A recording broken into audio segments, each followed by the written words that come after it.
Twitch Prime.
Introducing the best news for ice cream lovers since ice cream began. New Simple Pleasures. It's everything you love about ice cream, but no point.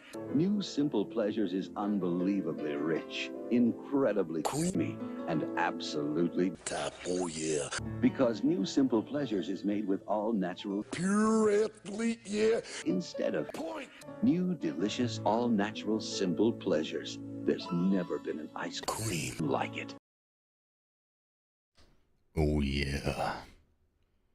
Hey, doing this fine evening. Peepo Comforty. Thanks for the big prime, 29 months. Big. Rodmeyer Rob, looks like we got some Giga Nodders. Okay. Alright. You missed Mr. Woe. So now it's time to jump back in. No big deal. I'm in Photoshop making some thumbnails for Rifts game. I finally edited the first one up. And so, as always, I'm like, damn, we gotta get some Photoshop. I gotta put Vince Venturalla's face on Venom Snake. I'm getting everybody in there. All three of the characters. Which Prime? Hulkbad, thanks for the Prime. 18 months. Appreciate it. Let's see here, just some real photos of Vince in his natural habitat. Yeah, this is, currently it's unedited. All right. There has been zero photoshopping so far, but, you know, we'll do that in the future. Looks like Vince has been hard at work on his Khorne army there, yeah. Isn't this look at this man's aura. Like Vince, the expression, this is a powerful aura he has. I was scrubbing through his Death Wizards, his new game that he made. It was the joint stream where he was doing a stream with Ninjan, and they were like playing through it, and I'm just scrubbing through it like one frame at a time, trying to find the perfect reaction face. And we got it. He's so serious, Jesus. Can't spell paint without pain, yeah. Thanks for the follow, Blue9. Caught some last play session, but you're guessing this is more of a chat and hang. This is more of a chat and hang, yeah. Every other Thursday, I do actual plays of Rifts with the boys, and then I will be editing them up into narrative plays and then putting them on the main channel. But aside from that, bunch of Age of Sigmar, Warhammer stuff, waifu things every once in a while. Mondays and Fridays, we're chilling. If you to drop by, see how everyone's holding up before you head to bed because you're work in the morning. Sorry to hear that. Same with me. That's why I canceled Stream Friday and a bunch of the other canceled streams from the last few weeks. I gotta put big dinner on the table. You know how it is. It's a good tone match on Vince's face. I mean, it's not really. I should put like a...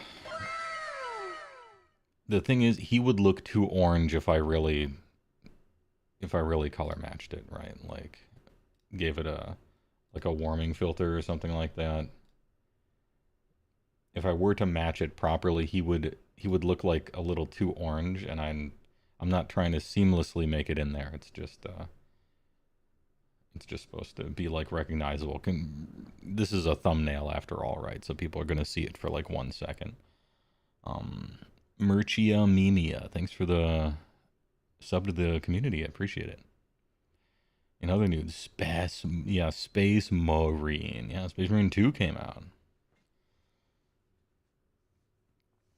You ordered a deck 4 weeks ago as a treat for yourself. Commander is Magar of the Magic Strings. And you're just waiting for the last cards to come in. Nice. That mail day. Get that mail day. Anyway, I thought this kind of fit his character somewhat. He's the one player in the party who played Rifts before. He's been playing Rifts for years and years and years. Old hat at it, you might say. And so he knows about the world. He knows about the setting. He's played a million games. And so he's kind of become somewhat of the party leader, which kind of makes sense. And CJ hasn't played too much before. I got CJ over here.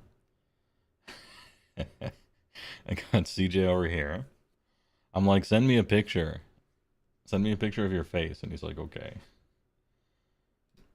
And I'm like, can I get a picture of your face, like maybe straight on or sideways or something like that? And he's like, I don't have pictures of myself. I'm just gonna take pictures of myself at work. I'm like, word, all right, do it.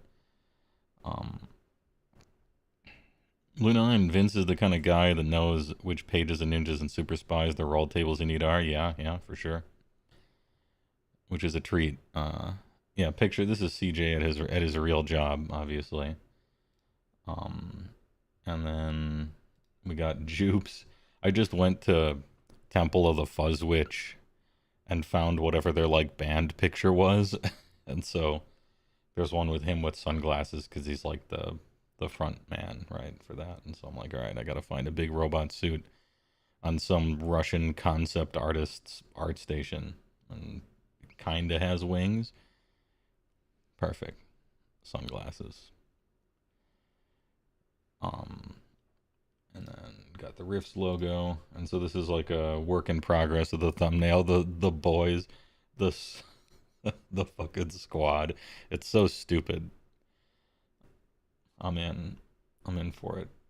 I don't think it needs to be cluttered by anything, but I was thinking about maybe putting some sort of designation on there, like episode 1 or whatever, just so people can follow along. I'm gonna put it in a playlist, right? But um, the frame cries out for some red text somewhere, I guess. But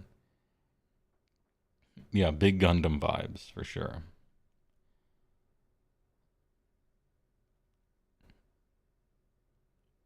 You need you doing the Gendo Ikari pose superimposed above them.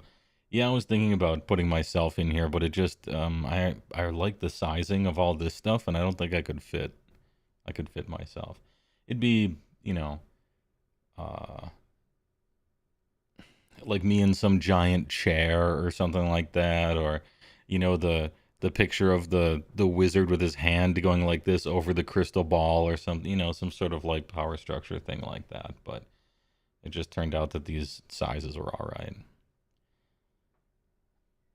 Yeah, the finger triangles in front of the glasses or something like that.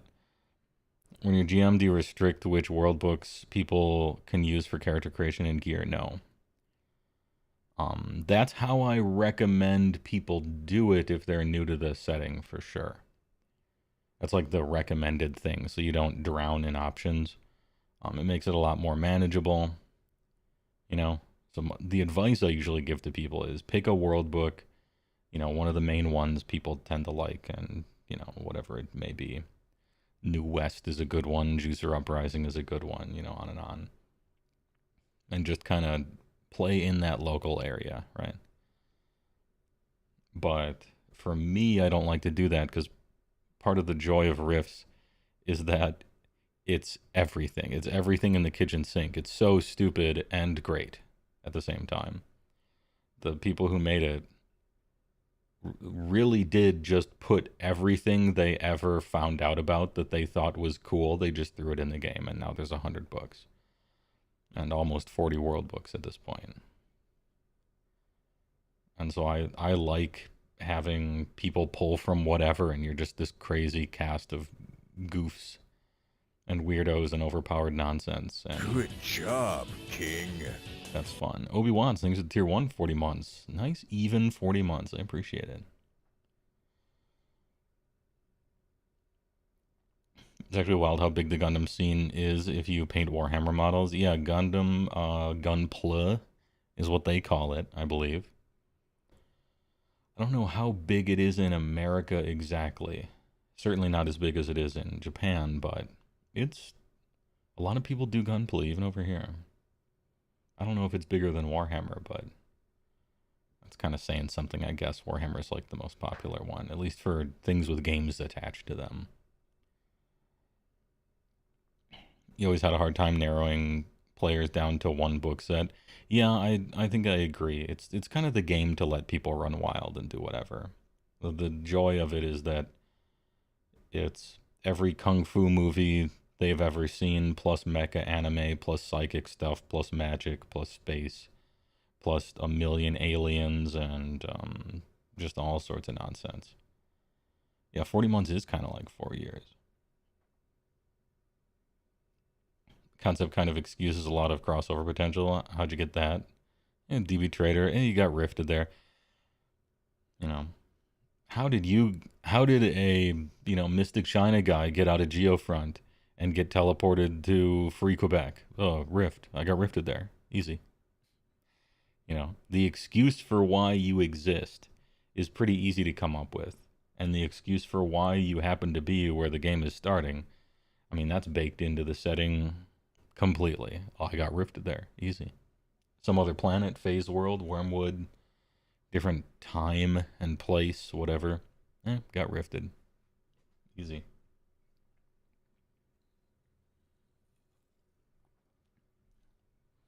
Mystic China 2 it is, with gear from South America too, yeah. I mean, South America gets a bad rap for power creep, but I think like the first 7 books were all almost equally guilty of it. They really power crept a lot in those first books. Yeah, sure, you look at Megaversal Legion stuff and things like that, but I don't know, man. The Mega Juicer is better than an Ultra Crazy, and on and on. A lot of it is tied into the cultures too, or secret, and you know, whatever. Would Rifts permit me to make Guy with Longsword? Yeah. Yeah. Yes, you could. You're almost spoiled for choice as far as Guy with Longsword. The only more choice you probably would end up having is Guy with Gun.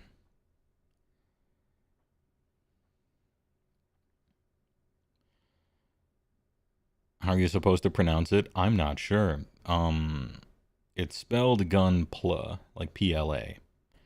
And you would think it's short for gunplay, but I don't think it is.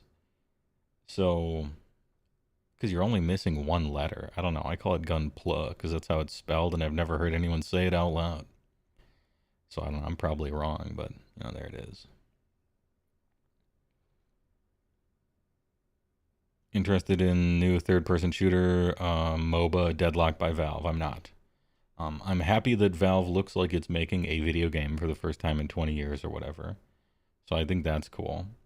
But you couldn't make me less interested in a game. It's almost impossible for me to be less interested in a game than if you say the words MOBA. I'm checking out. Trash style game in my opinion. Never saw what people saw in it, but it's very popular. First person shooter, meh. MOBA, definitely not. Nah. Very not interested. What I liked about Valve games was their single player and their attention to detail and their I guess atmosphere or immersion or something like that. You know, Team Fortress was cool, I guess, but I was never really into it. Like, it's good, but it's not what I'm about.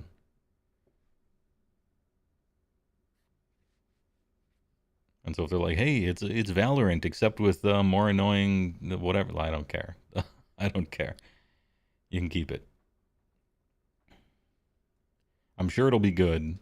I hope it's good, but it's not the kind of game I'm interested in.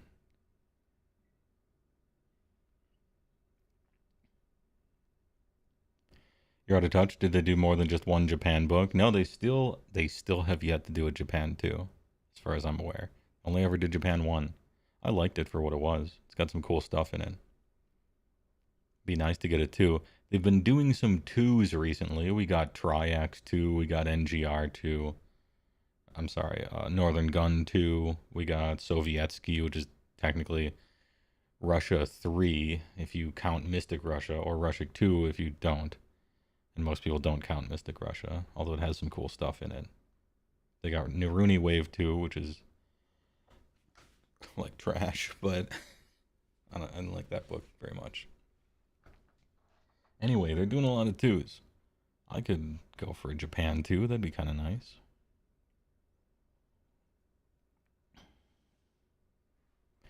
More serious question to see how far the system stretches. Could you make something weird like a skink star priest? Yeah. Yes. There's several ways that you could do that. I made a Arc Warlock in the last game.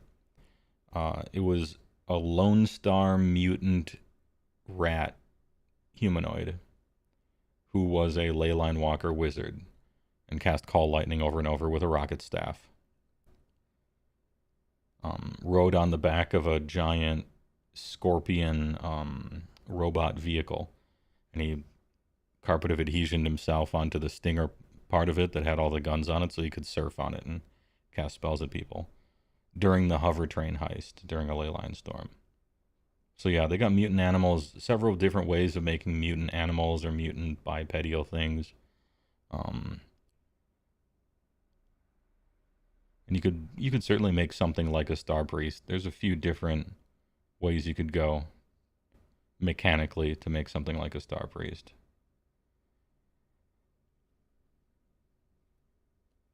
You can do a lot. You could do a lot with the setting.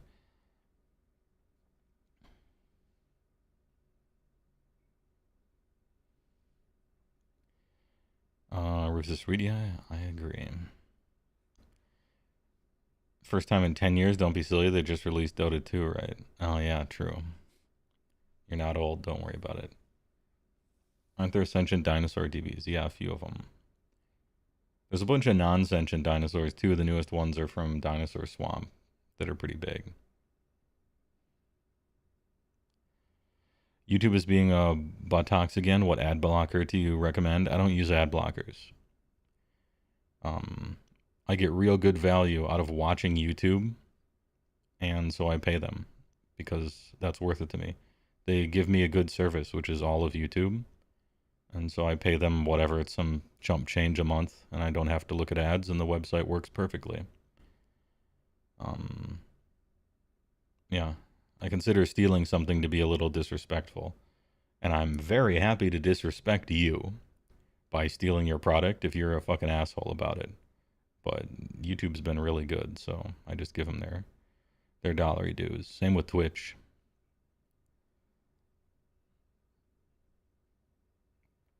And my mind's at ease. I don't have to worry about any update breaking anything. It doesn't slow you down. I'm not part of the cat and mouse game of, cheetahs and gazelles and stuff like that.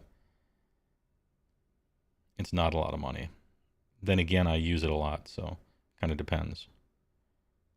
I watch YouTube probably as much as normal people watch TV or whatever. I don't have a TV myself. And so I save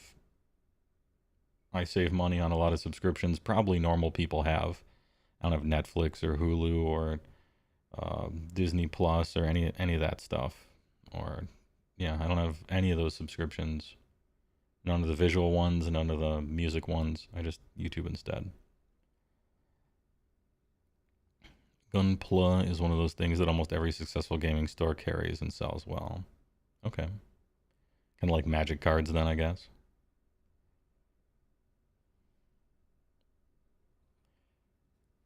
You can make some very weird things in Rifts. I might take it to a walk because I don't want people to be just chilling here this whole time. I feel like some noise, some audio texture in the background as we walk around Bern, Switzerland, probably. Ever asked me what my favorite commander decks are? I have 3. I have a limit of 4. I'm only ever going to make 4 commander decks because I don't want to be one of those guys that ends up with 30 commander decks. I don't need to spend that kind of money. And so I'm going to limit it to 4. The little box I have holds 4. And I just never found the 4th one yet. I got 3. My favorite is probably Baba Lee Saga. I really like that one. So my favorite commander deck is probably Baba Lee Saga. I like that one a lot. Built it in sort of a lands deck. It's got like 41, 42 lands in it. The only things that Baba ever sacrifices are Mishra's factories and stuff. Lands that turn into all 3 types with 1 tap. Just so you draw 3 for 1. And then besides that, it's a Field of the Dead deck with every land being unique.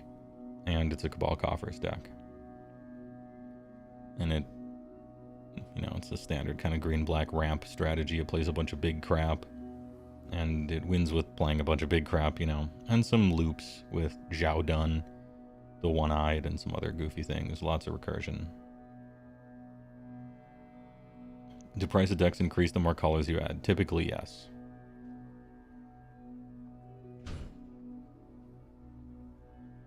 And the second one is Arden and Crom partners, which is red, white, blue. It's just equipment, funny equipment stuff. Which is a bad way to win by attacking, and so It's just like Legacy Stoneblade, basically, except in Commander, with a format where that doesn't work very well, but it's fun enough. And then I have a Garth the One-Eye, which is 5 color. And he's the dude who taps to cast 1 card from Alpha. You know, Black Lotus, Disenchant, Terror, Shivan Dragon, Regrowth, and Brain Geyser. And so it's just like a boomer-ass 5-color deck with all my old cards in it and a bunch of new ones besides Flicker theme. And a card that I always Rule 0 ask people, and they always let me play with it, which is Chaos Orb. The one that you flip a foot off the table and whatever it lands on is vindicated. Haven't found a 4th one yet. I'll probably get myself a 4th Commander deck one of these days, but I haven't found the right one yet. I'm in no rush. When it comes to spending money, I'm generally in no rush. I resolved to buy a coffee machine like 7 months ago, and I haven't done it yet. But I will, and I know the one that I'm going to get too.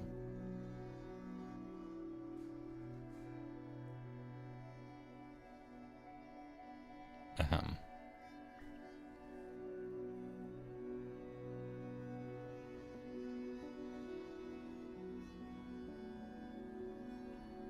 You loosely came up with a character concept for Rifts, but you're not sure if it works. Appalachian Sunflower.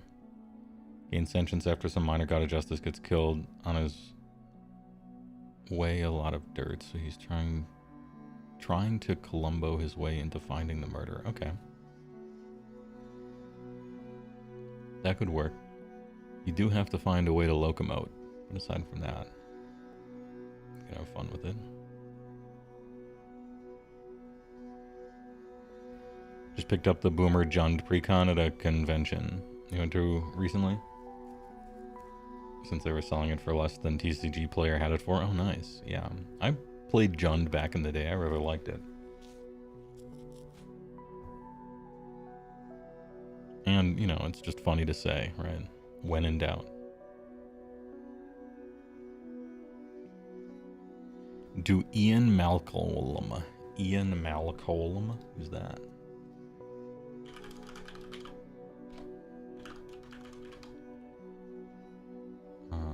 Oh, it's Jurassic Park Man. Yeah, I don't like the Universes Beyond really, so I wouldn't. It'd be unfortunate if his rules text were really fun. Whenever a player draws a second card each turn, the player exiles the top card of their library. During each player's turn, that player may cast a spell from among the cards they don't own exiled with them. Why am I don't want to help my opponents. Weird. Yeah, too tricky for its own good, I think. Maybe it's just not for me.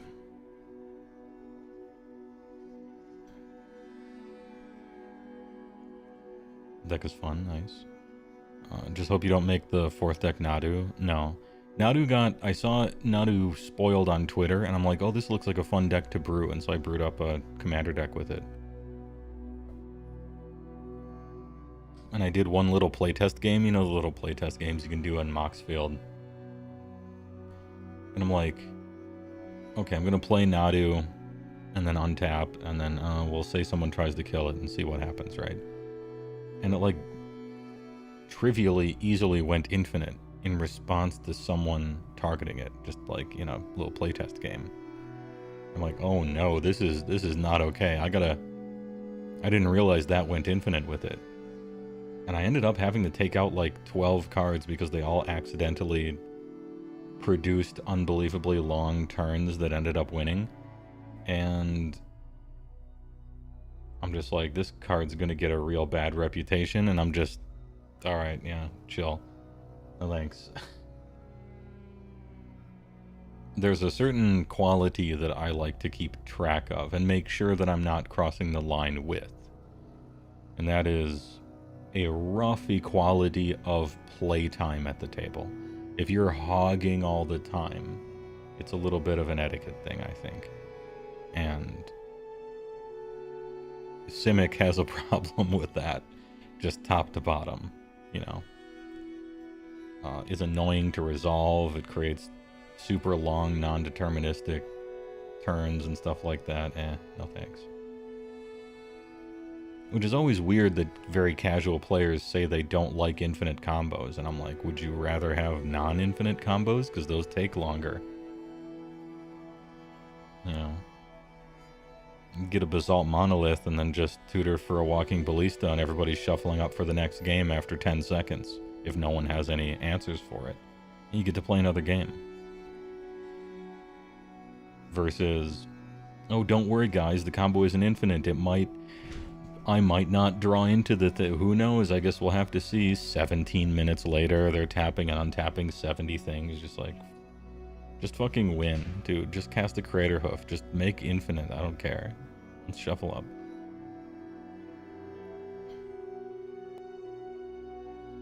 And I think Nadu's gonna have a pretty bad reputation for that.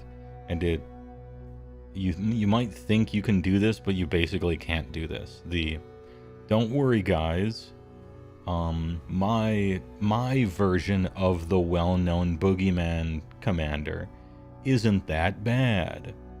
And then you play it, and there's no way to have that be true, because either the deck is so bad that it loses to everything and you don't get to have fun, or you accidentally do something pretty good, and then everyone's like, "Oh, I thought it wasn't that kind of," and most of all, you probably get targeted first anyway, because they have a 50-50 shot of being able to believe a random person anyway. So, adopting a well-known toxic commander and then trying to assure people that your version isn't is a fool's errand. Save your emotion. Just do something else. Is generally my advice for people.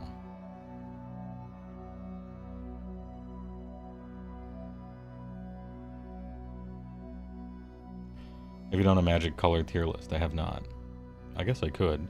I would shape it towards a commander, I suppose, because I'm a commander retiree at this point.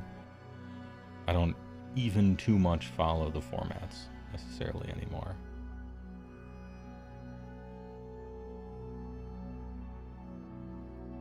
That's why Bolas' Citadel strategies are a little tiresome, says Wayward.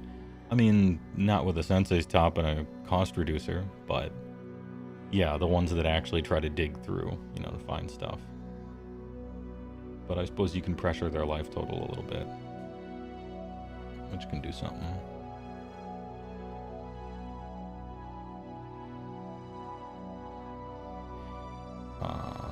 You think I did that, but it was like a few years ago? Okay. I mean, things have shifted, I guess, a little bit.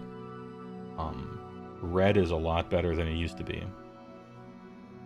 Because I believe, I can't remember now, but I think when I last did the EDH color tier list, red didn't have Dockside. You got Jeska's Will, Breach, Dockside, Deflecting SWAT.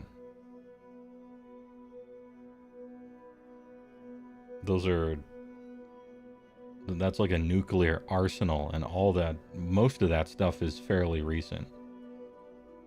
Red has been is now, I would say, a very strong third color or something like that to be added to something. It used to just be kind of bad. And then white has gotten a whole bunch of new cards printed that are kind of solving the card draw and ramp problem, but also kind of not really, in weird, annoying ways. Whenever your opponent has fun, draw a card. Whenever your opponent has too much fun, draw a card and create a treasure token. As long as your opponents are having more fun than you, search for a plains and put it out. They got a lot of cards like that. But they're all catch up, which is kind of annoying. But I guess it can't be better than greens, right? So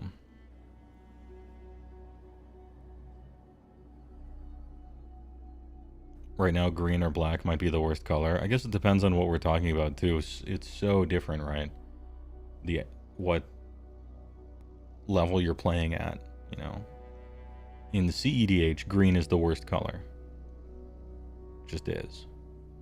In casual EDH, green is the best color. And it's like not even remotely close. And this is just kind of like, it's a big tent, you know, Commander. It's a big tent.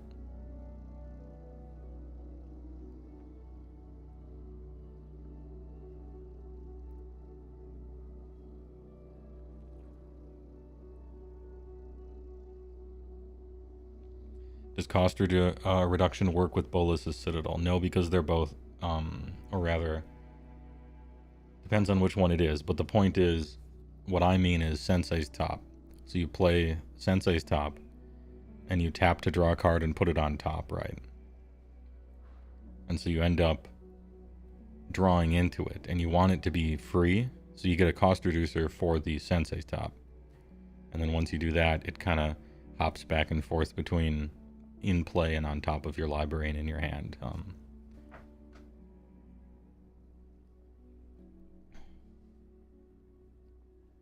As to, does cost reducing work with Bolas's Citadel? I'd have to read it, actually.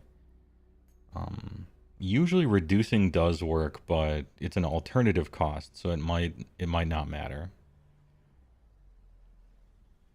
You gotta be careful reading those alternative costs, because they don't stack. You gotta pick one. It's like, you know, giving something flashback. You can't also try to cast it for free with some other effect.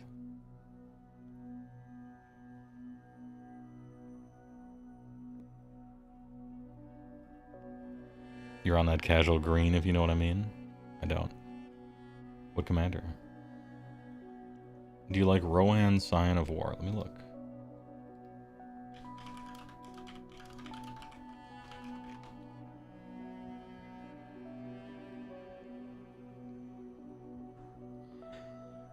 Rakdos Commander.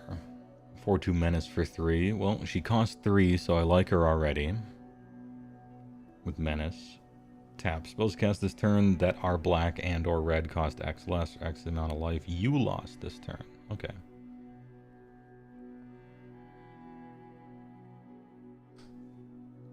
Activate only as a sorcery. I see.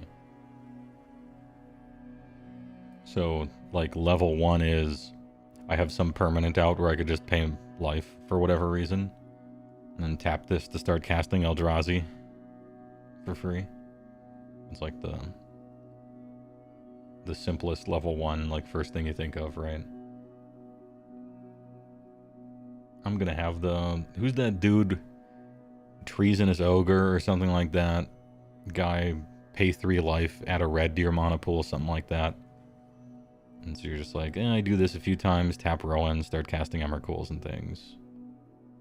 I suppose everyone has to be a little concerned about her. It makes for a single-minded deck, but I think that kind of thing is fun. She's a combo commander with stuff like Crackle with Power. Yeah, that makes sense. Crackle with Power, you know. Red-black spells, so no Eldrazi. Oh, true! It's just red and or black, so no Eldrazi. It has to be humongous colored stuff in that case. Big old huge demons or, you know, exsanguinates, or the other exsanguinate that has people repeat this process X times unless they discard a card or something like that. All the AoE win cons.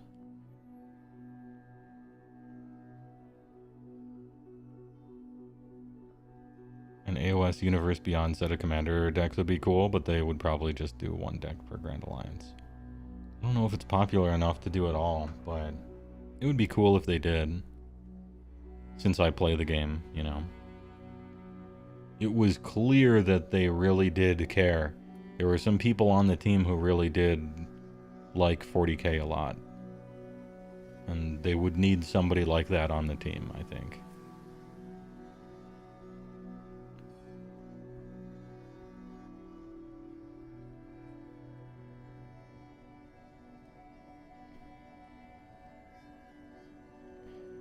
Then you put the when you lose life, you deal damage. Yeah, or something like that. Let's see.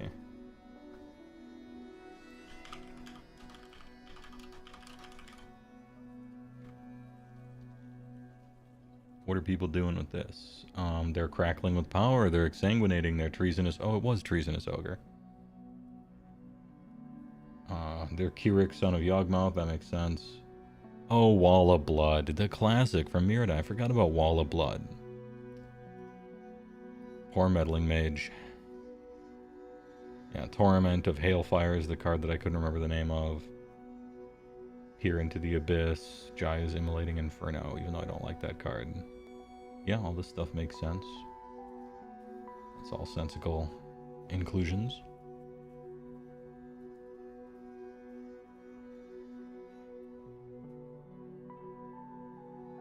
It's like a non-combat combo version of Greffin.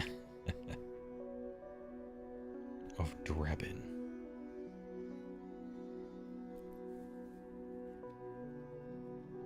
Oh, you know what? I have a story. I left the Wizard Tower. I left the Log Cabin Wizard Tower this past weekend to go to the farmer's market, but unbeknownst to me, there was a political rally happening around the capital. And I didn't know what it was.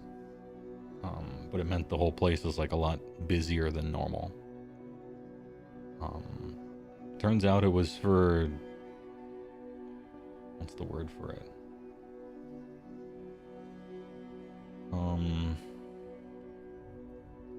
Like rehab, like drug rehab kind of thing.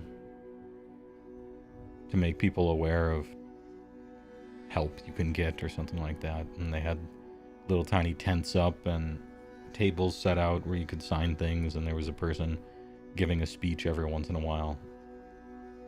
Which meant that normally I go to the farmer's market and I get a nice spicy cheese bread empanada, get some coffee, sit on a nice bench and have some breakfast there watching the feminist protesters, dinner and a show. But they weren't there. It was pretty cold that day for one, and the second was there was a whole other rally, so I hope they're okay. Anyway, aside from that, it was a pretty decent show.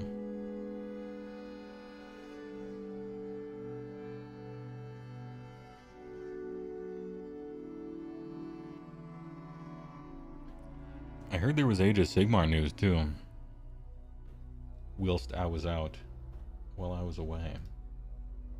Is this true? I guess I should look in Giga. What did you say, not a fan of combo decks? For Commander, not really. I'll win with a combo, that's perfectly fine. But the power level that I tend to play at, just going straight for a combo isn't quite... That's a little too strong for the people I usually play with. I'm not trying to, like, turn 1 Imperial Seal, put combo piece on top, turn 2 Demonic Tutor for protection, turn 3, like, 2-card combo kill everyone. Like, I'm not playing, like, bona fide combo decks in Commander. Now, a combo as a win condition eventually, sure. I mean, that's mostly how you're supposed to do it, but I'm not, like, rushing towards that.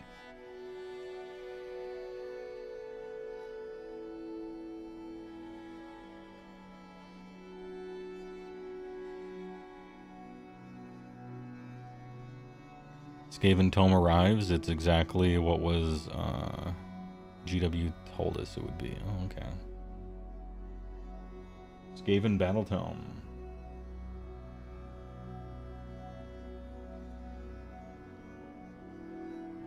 Oh, and then some pictures. Okay.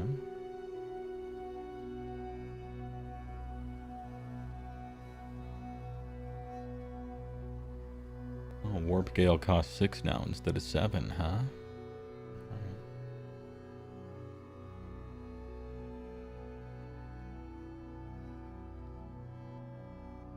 I guess we got a Vizix War Scroll that Rob the Honest Wargamer was looking at and someone took a picture of and put into Giga.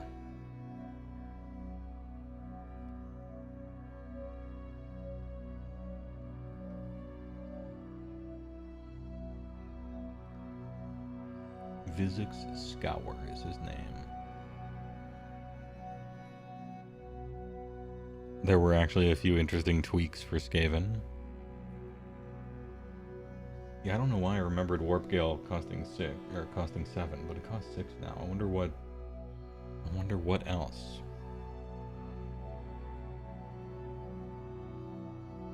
Geez, I should have looked for see if anyone had the tome.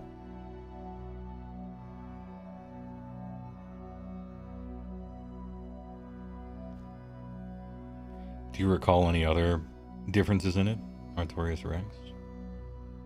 As a Slaves player, you're dreading the loss of Kabbalists at the tome.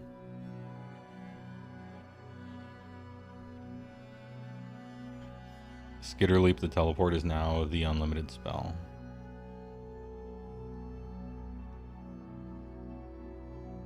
Oh. Skaven actually got quite a few changes. It's neat. Vince went over the Skaven guy, right? He might have. I haven't watched anything recently. Cabals was the coolest sub-faction in 3rd edition. I agree.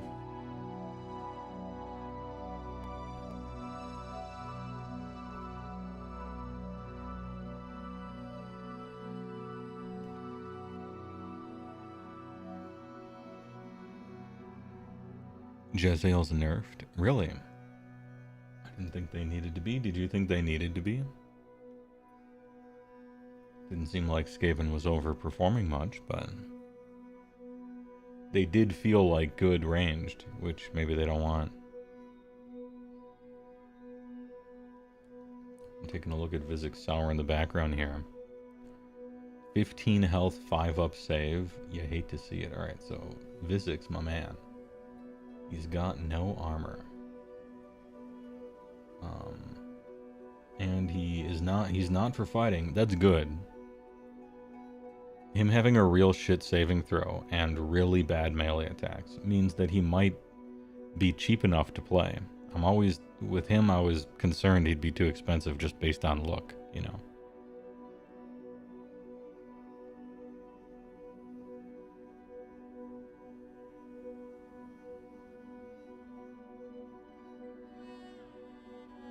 The Death Frenzy. Pick a visible enemy unit within 13, or a visible friendly Skaven infantry unit within 13. And then you chant on an 8, okay. If the target is an enemy, subtract 1 from their attack characteristic. That's good. That's a good debuff. And if the target is a friend, it can use 2 fight abilities. But it's slow. Okay, so it's kind of like the old Death Frenzy, which was fight before death, right?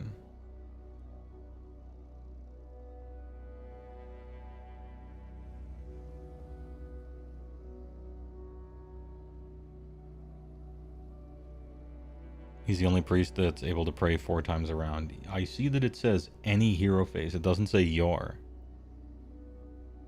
So does that mean he can natively try to pray that and you don't need to use a CA? Because all the CA is doing is it's allowing you to do that. And with this word any here, it seems to be he can just do it. That's cool. I like this guy. That's cool.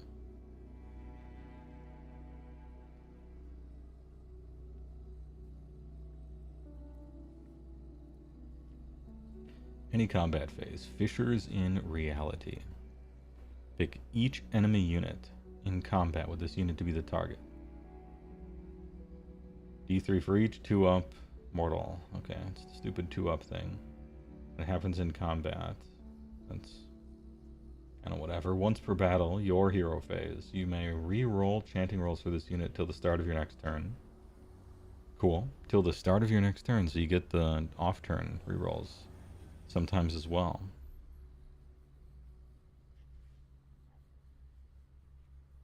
I remember that the Skaven, yeah, that's right.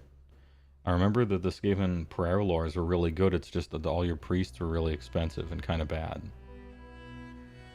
Now, he will probably be really expensive, but maybe he won't be bad. They say he's a double prayer. I'm about to scroll to him in a second here.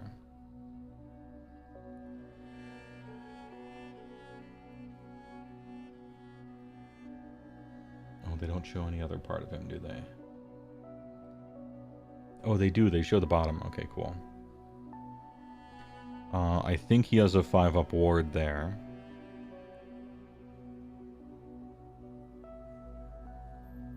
Which he better with a 5-up save. He better have some sort of ward, right? Once per turn army, any combat phase. Gaze of the Gnar. Pick an enemy unit in combat with this unit to be the target. Roll a die 2-up for the rest of the turn. If it's in combat with the target, when the target is picked to use fight. All the target's attacks must target this.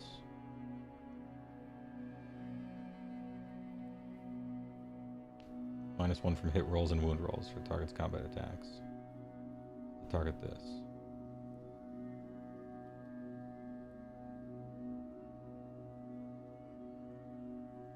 Cool.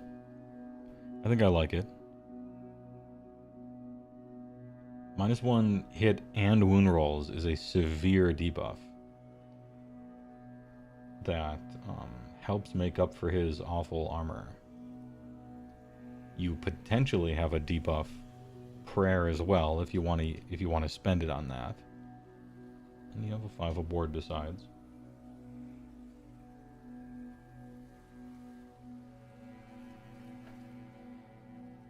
Interesting. And you can do some mortal damage too in a little AoE.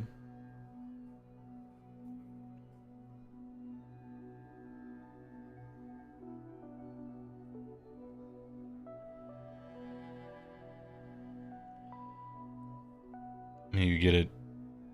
You do miss the big Eye of the Gods table.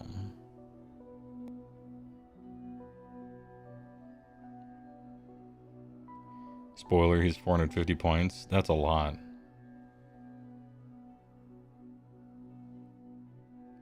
That's more than one turtle unit. That's a lot. He gets to pray a lot. He prays twice on your turn and potentially twice on the opponent's turn. Once on the opponent's turn for free and an additional time if you feel like it. So that's a lot of praying.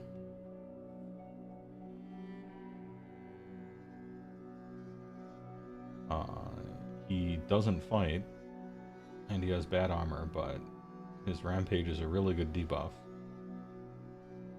And I guess don't get him in the combat or whatever. He has a War Master. Yeah, I see that he has the War Master keyword.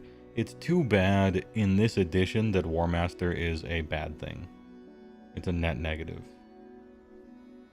He used to have a little cool kind of thing where it's like, oh, War Master, nice. So you're double Jennies, it's like good.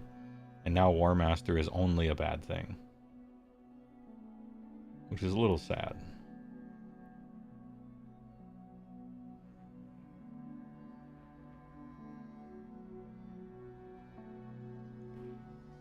If the target models are out of range to hit him, they get wasted too. If you edge tag a huge unit, you could waste like half of their attacks. Yeah, because all of them must attack you. And not like must attack you if able or something like that. You could potentially edge tag and then he's sort of like a taunting elf or something for your other dudes in combat.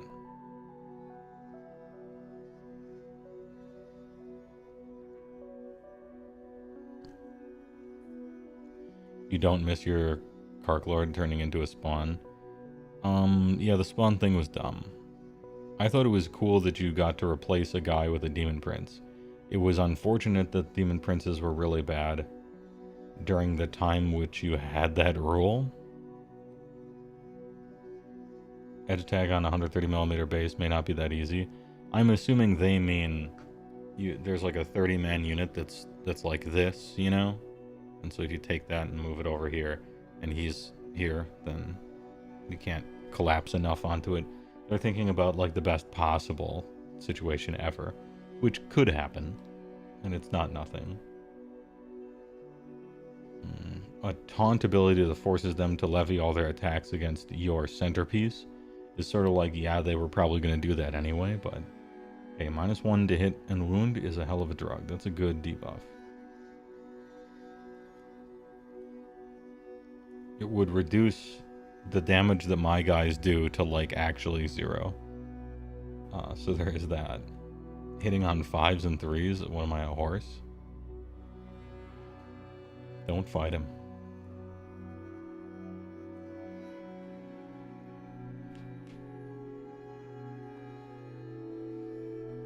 I suppose you do have other War Masters in Skaven. But they're pretty expensive too. That's a lot of points. He looks really cool. I hope he's good. For that reason, basically. I hope he's really good. Because he looks great. What a fun model to paint, I think. Like, it just looks great.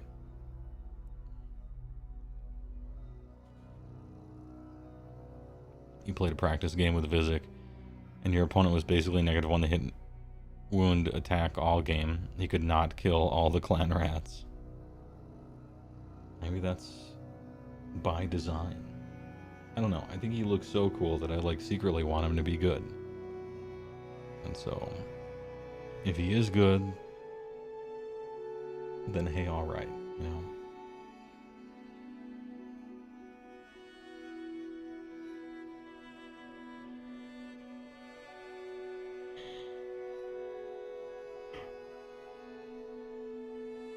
You had a tournament this weekend. You went 2-1 with Fire Slayers. Not too shabby. It's a winning record.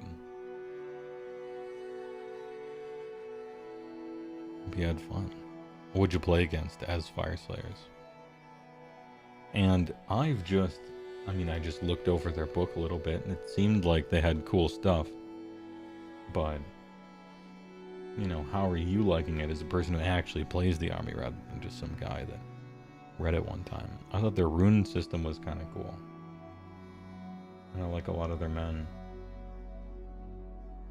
Particularly the shoot-ems. I like the shoot guys. And some of the heroes.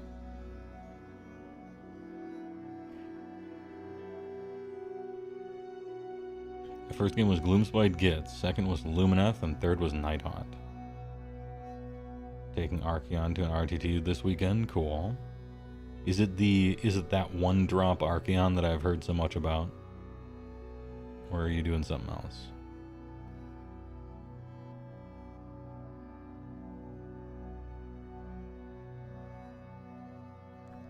I don't mean to presume, Tay Barracuda, but could it be that you went 2-1 and that's in chronological order? As in, you beat Gloomspite, you beat Lumineth, and then you lost to Nighthaunt?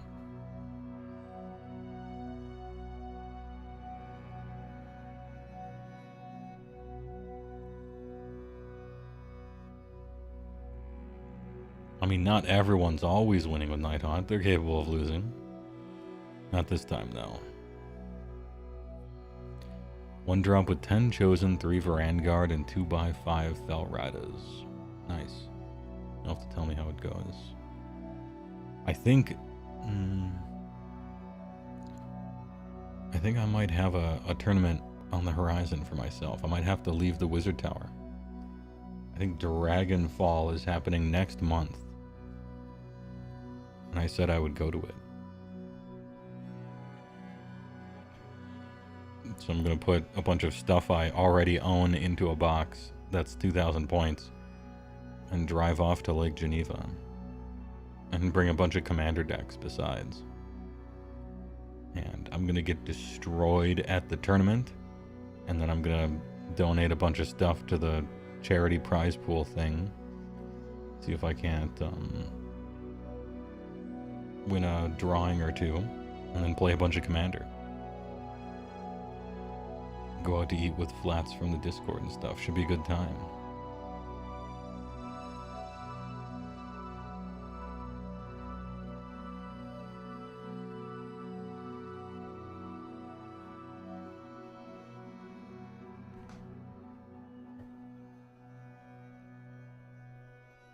You need to find at least an RTT soon. You're itching to play some tournament AoS. Yeah, I like tournament AoS. And I like the social tournament stuff around it. How far is Lansing, Michigan from you? Don't know. I just look at maps, so I don't have any of it memorized. You should come to Michigan job, GT. King. CJ, you busted. Thanks for the tier 3, 43 months. Big. Brother, I'm searching for seed. The fucking Space Marine game, dude. I played Space Marine 2 with the mods from Discord for like the past 2 days. And that game is fucking retarded in the greatest way. All the characters are so stupid. Like, actually brain dead. The most one-dimensional, complete, no thoughts, head empty. There are no, like, moral dilemmas. There are no twists and turns. It's so stupid. And that's why it's great. Just huge, empty-headed dudes. Big walk with me over to the armory, brother. Do. The screen's like shaking every time you walk. The game is gorgeous. Really good art direction. Pretty decent sound as well. The gameplay is a little slow on the responsiveness, but they want you to feel like you're a Space Marine, so they put all the extra animations in there, you know. Hey, Barracuda, thanks to tier 1 to the community. Appreciate it.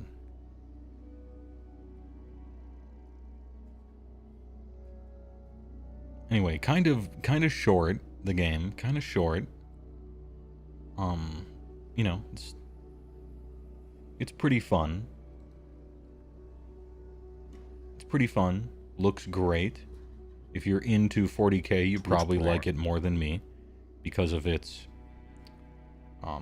capturing the 40k. Now you're finally, you know, playing it, that kind of thing. That means a lot more to somebody who really likes 40k. I'm mostly in it for the memes. Jacoby, thanks for the prime. 31.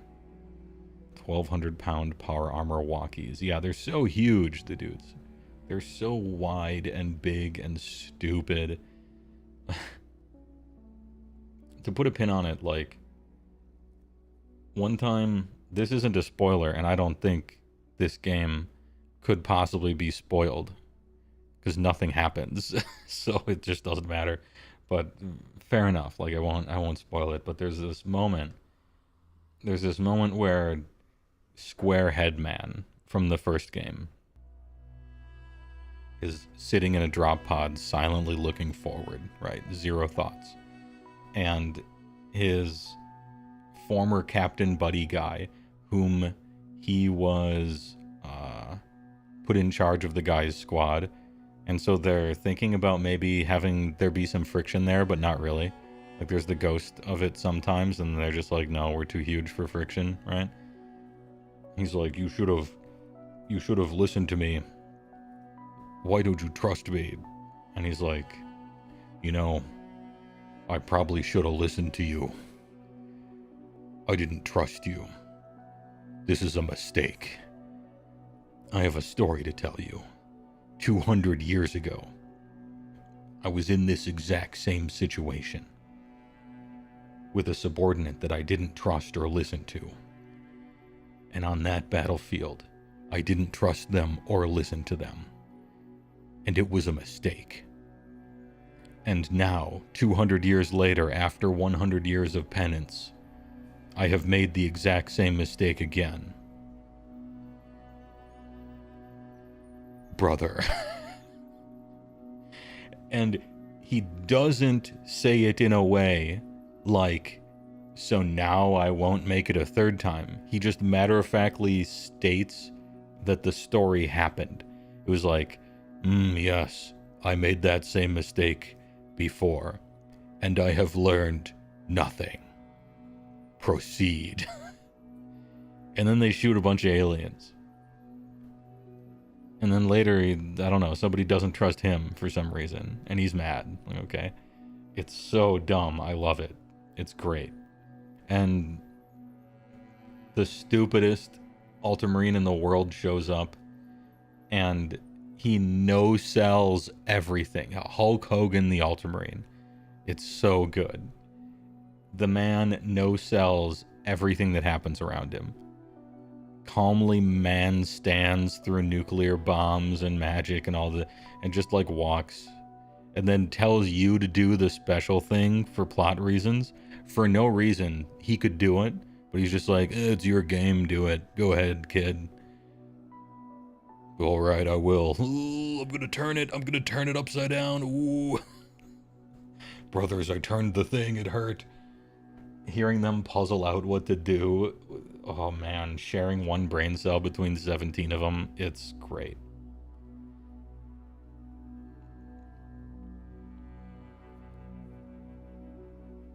Big feels.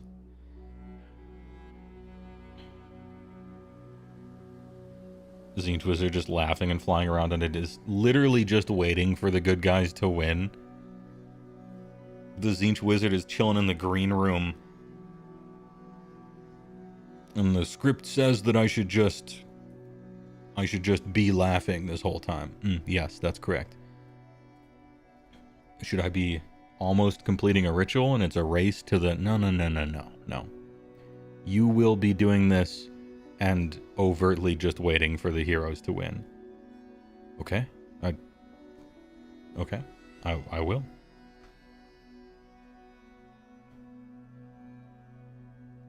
So anyway, it's very entertaining. dumb, which is probably what you signed up for, because you're playing a 40k game.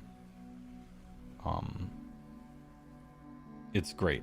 The co-op mode is definitely where you will find yourselves like settling in for enjoyment, because you'll beat the campaign and you're like, okay, that was a little short. You kind of dipped a little bit on the second half. The levels are big and expansive and long, and once again, the set pieces and atmosphere and art, really excellent. But you'll beat the game in 2 days.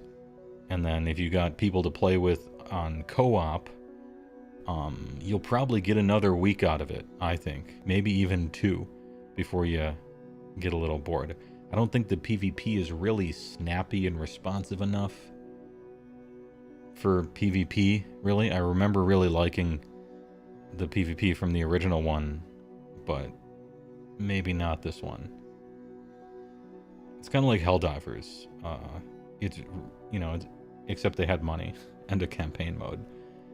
But what I mean to say is, the gameplay's nice, and you can fill up XP bars and unlock stuff and things like that, but I don't think it's gonna be a game that'll last you much more than 2 weeks or so, even with bros on Discord. But is really good while you're there for it and making fun of it. So, I don't know if I'm selling it to you or not.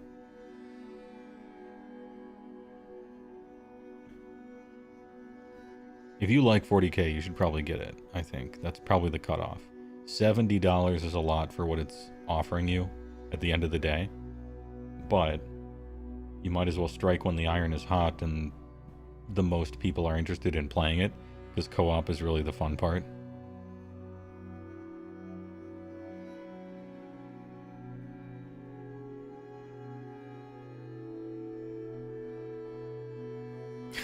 Brother, I must tell you this. I will goof up this time. Dude, it's so fun. You collect Gene Seed for XP. Like in the co-op mode, when you're running around the levels and it's just you just big walking, around all the levels and stuff. And there's things you can collect, right? You got to find little armor sections, and everybody's got their PvP grinder stuff or online play grinder stuff, and one of them is Gene Seed, and it gives you like a ton of XP. You literally play like hide and sneed. Like you find the nut, the hidden nut on every level, the Gene Seed. Good job, King. And so eventually we started calling out over Discord. It's a 3-player thing, and then 2-player here. Oh, where's the third guy? Like, Who's lagging behind? Oh, seed sweep. Doing a seed sweep. I'm seeing if this side room has any gene seed in it. All right. Oh, seed sweep? All right, for sure.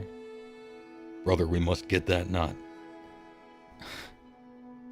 Bard from Entry, thanks for the Prime for 8 months. And Disaster Plan, thanks for the Prime. I mean, the normal sub. For 12 months. That's almost a year. Thanks a lot.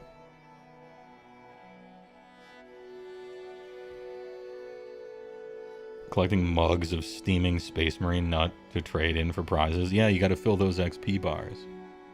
Top it off. Not a drop must go to waste, brother. Blessed is the ass, too thick for doubt.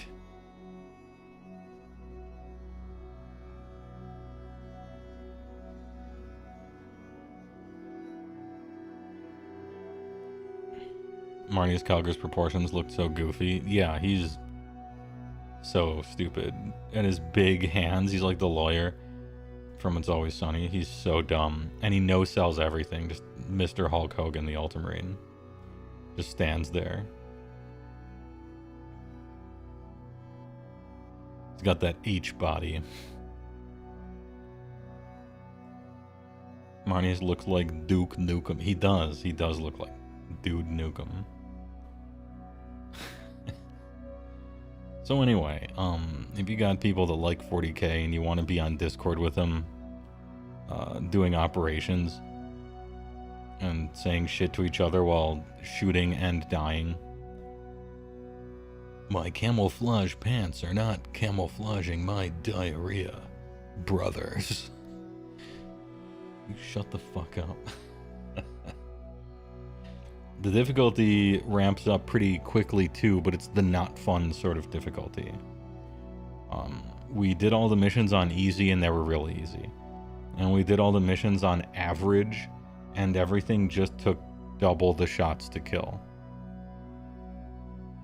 And then I tried a mission on the next hardest difficulty and everything required 8 times the number of shots to kill. And so, oh, okay, it's one of these.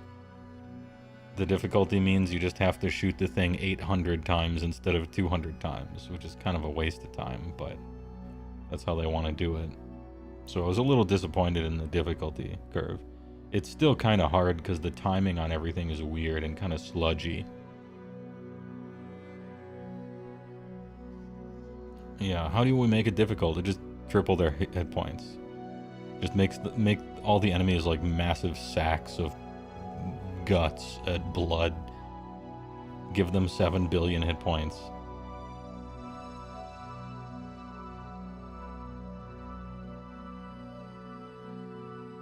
Duketh nuketh yeah.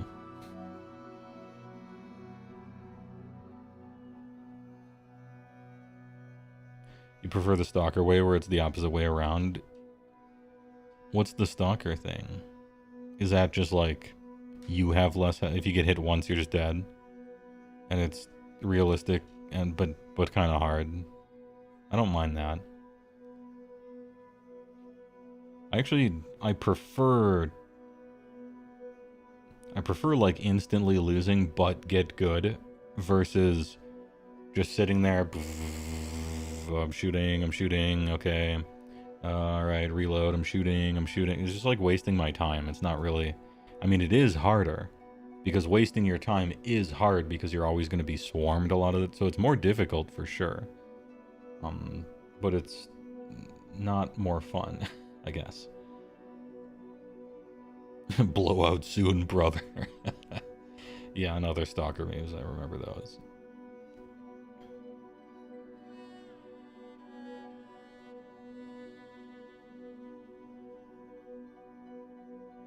In Stalker, everything is impossible to find except this one Ukrainian man who always has a turka leg, the Chawan. Nice. So yeah, I hope this doesn't sound like a middling review of it, but I saw there was some review going around where someone gave it like a 65 out of 100, and I think that's probably fair at the end of the day. It looks really good, the atmosphere is wonderful, you really feel like you're a huge Space Marine, you know. a lot of good attention to detail all over the place, not just art. I don't know if they were trying to make a story that was completely stupid with zero likable characters. Everyone's so one-dimensional. They're like they're a piece of paper, but it's like funny. And so it can't be accidental. It has to be like purposefully stupid, which is hard to get right sometimes. So I think it's intentional that all the characters are retarded and like dumb, and so is the plot, and you kind of like hate everyone. No one learns anything, no one grows, there are no character arcs. You overtly don't learn from any of your mistakes, because I think that's what the setting is. That's the whole point of the setting. The whole point of the setting of 40K is that they have lost the ability to learn and improve. And so naturally the stories would be that too. So I would like to think that it is on purpose, because a lot of real talent went into the game. And so I'll give the writers the benefit of the doubt on that one.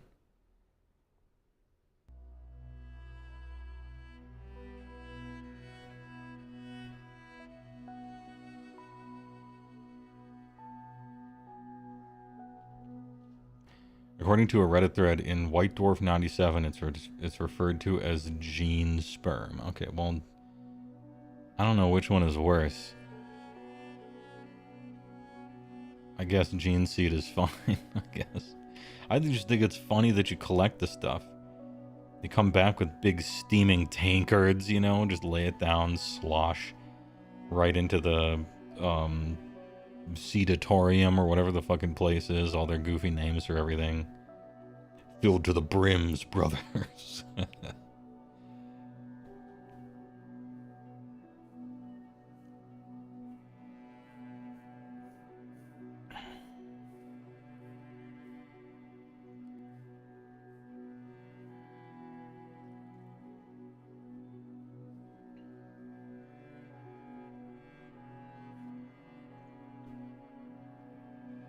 Yeah, it's funny. It's a funny game. That's 40K at its best and purest, is when it's kind of celebrating its own stupidity, because that's what it is. It's an over-the-top, ridiculous, brain-dead kind of former satire thing, and so it's funny.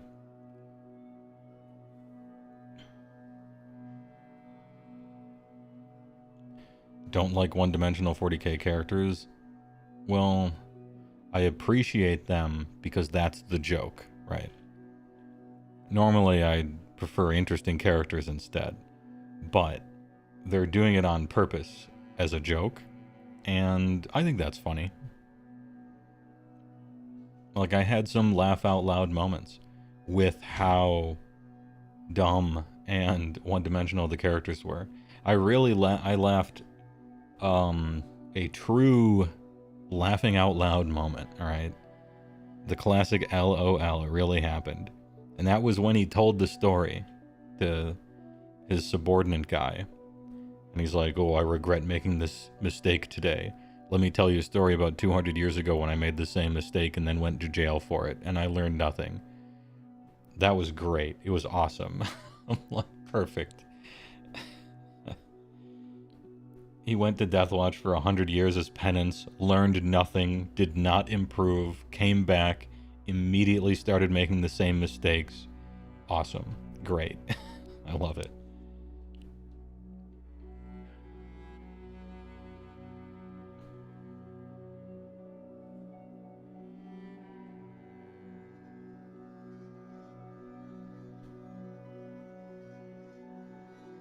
Anyway, I'll give it a...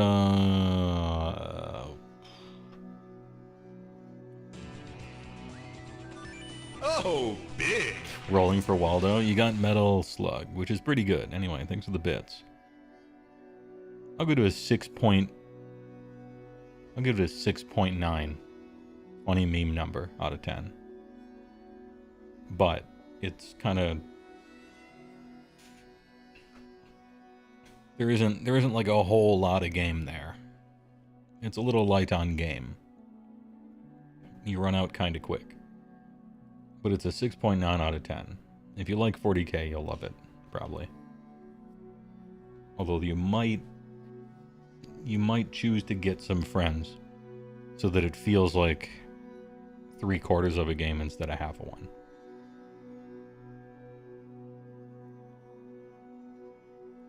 Did Fur Affinity make Metal Slug? No, it's a lot older than that. 3 full bolter clips over 5 mugs of gene seed. Yeah, basically. Anyway, alright. HeyWoah's Video Game Review Corner. I'm probably going to play it a few more times before everybody gets bored with it in exactly 1 week, maybe 2. But it's a better buy than Darktide was. Of course, I didn't buy that because it was obvious that that was a bad buy. And what was that other one that I ended up getting? Helldivers. It's kind of like Helldivers, except with a little bit worse gameplay. Worse gameplay, but with more immersive stuff, I guess. You hear the multiplayer is fun? Yeah. The operations you can do, the co-op multiplayer is very good. The PvP multiplayer leaves a lot to be desired.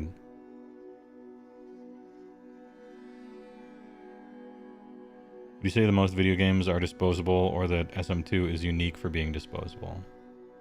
I would say that most Warhammer video games are very short on content and very disposable.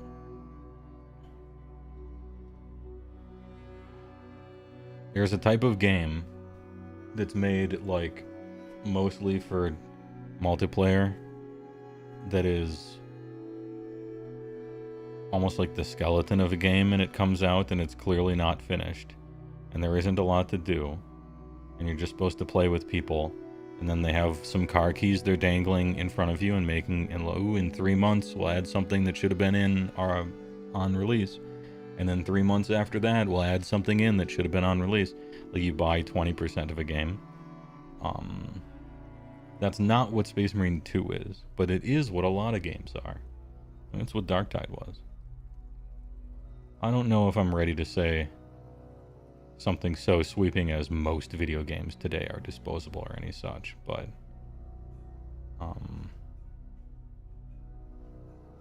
yeah.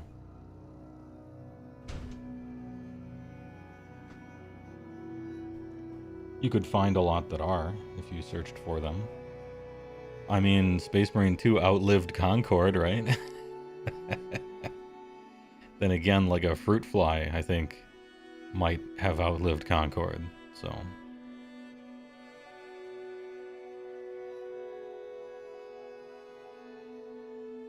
Magic color tier list when you want it? Sure. I might do it later. I don't have much planned besides all that other stuff I was talking about.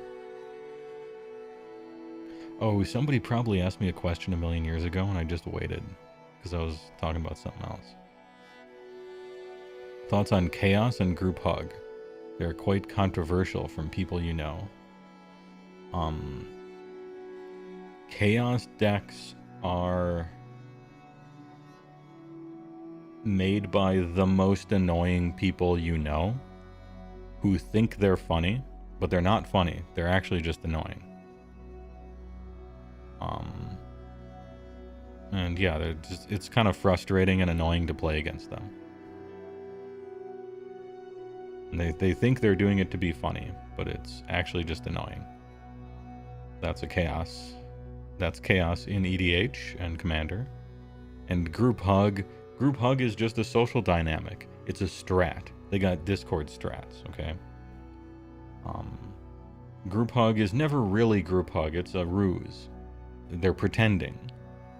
And it's a social sort of thing. They're like, look, I'm going to give everybody cards or land or whatever, creatures, whatever you do to gift everybody something. they always end up getting more. What they're really doing is trying to out-resource everyone else and make it look like they're being nice, but they're not. You know, it's just a strategy to not get attacked right away as a control deck. And then they eventually out-ramp or out-control everyone, and then they win. That's fine. A lot of people do that.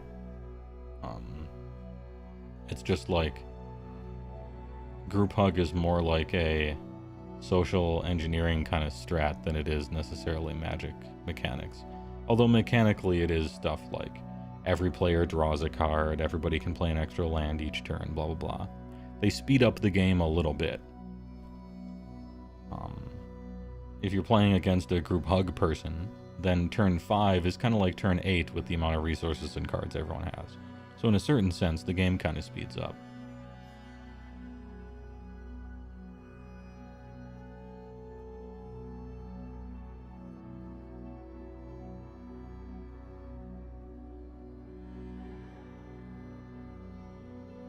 What do you call those smallpox, taxes, decks in EDH? Do they have a proper name? Well, we used to, in 60 card formats, we used to call those pox. Based off the card pox, which was triple black, everybody sacks a third of all their stuff.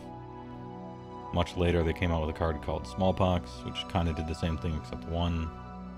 You ran sinkholes and hymn to Turox and mind twists and all that kind of stuff. I would call it like a kind of like a sacrifice, like not a sacrifice, maybe a grave pact style deck nowadays. Because you can't call it a sacrifice deck, because that's sort of like, what's that dragon? Whenever you sacrifice something, do something. It's kind of, that's what people mean now. Maybe grave pact a little bit, or just pox. Just keep calling it pox, I guess. It tries to keep people on the lowest resources possible.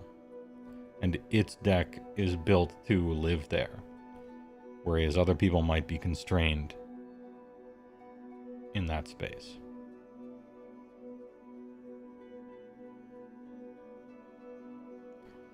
Death and Taxes is more of a, well,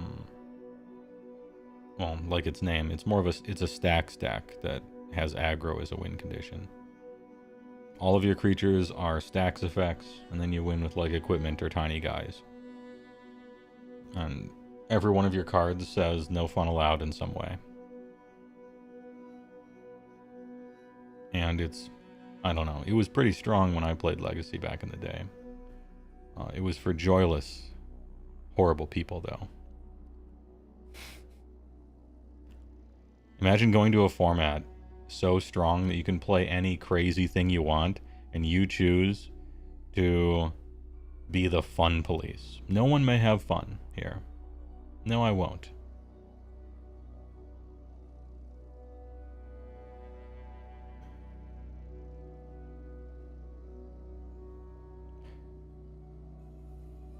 You don't trust any deck theme that isn't named after a cereal. Yeah, true. Gorilla Munch deck? Yeah, what is that? That's the one with the rustling of the jimmies, right? Was that Gorilla Munch? Your jimmies are rustled cereal? Thoughts on how to balance Vanguard and Chosen internally? Same with Be'lakor. Bellacor's fine. Chosen are fine. Vanguard.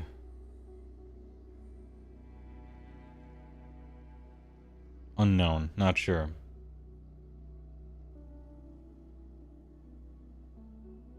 Because points isn't really it. I don't think.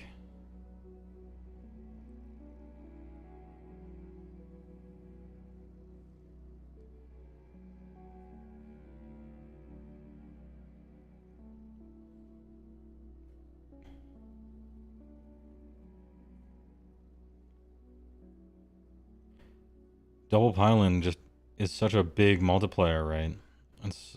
That's a weird one. It's hard to tick down something when one of your main claims to fame is doubling all your attacks.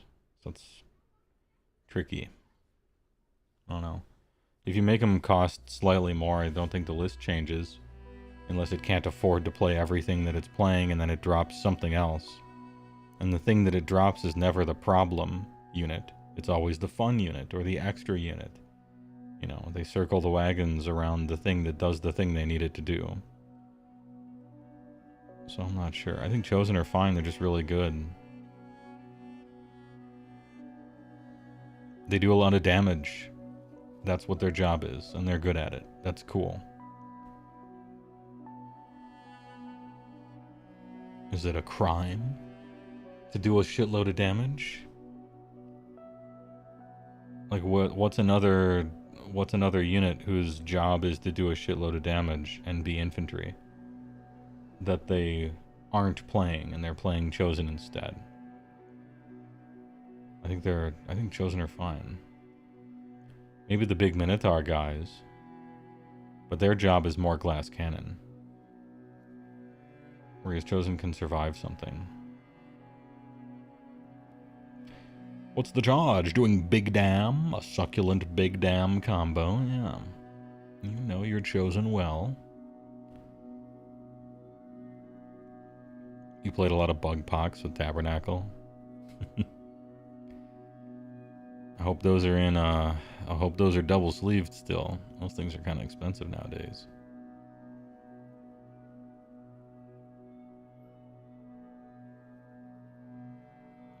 Chosen are fine and should stay the way they are. I agree. Yeah, I agree.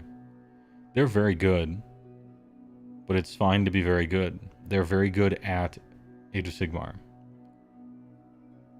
That's fine. Mostly the things I'm looking at curbing are things that sort of cheat at the game. Chosen don't cheat at the game. They're just good offense, decent defense, for a good price. Good. They're still playing the game. There's some stuff in the game right now that isn't... It's kind of, you know, playing chess when you're playing checkers a little bit. I would go after that stuff instead.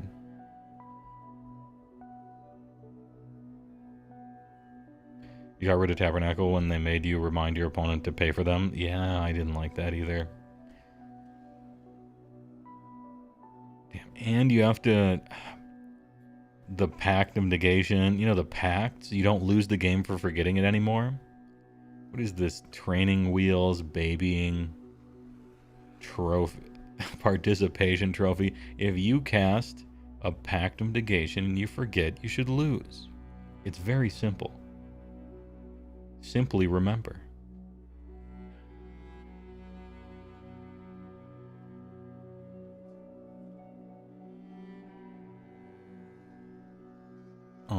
Olap. First time chatter, you keep hearing about a Warhammer game. You can't find anything other than it's a card game, any help? That was like the first half of 2 different questions, maybe. Age of Sigmar did have a card game that they printed. It was okay.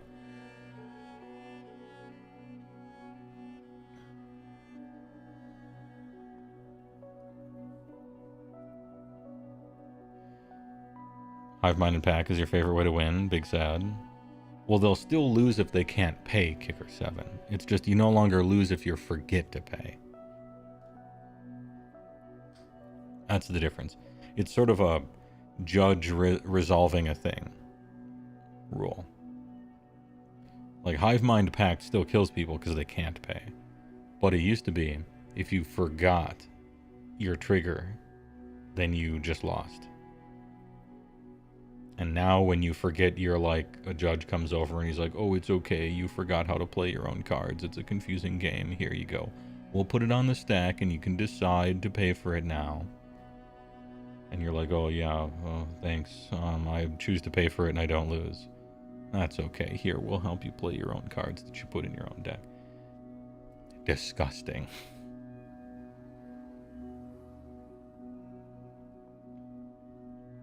Yeah, I thought it was cool that they forgot. And if you forgot, you lost. The cards are powerful, you gotta remember.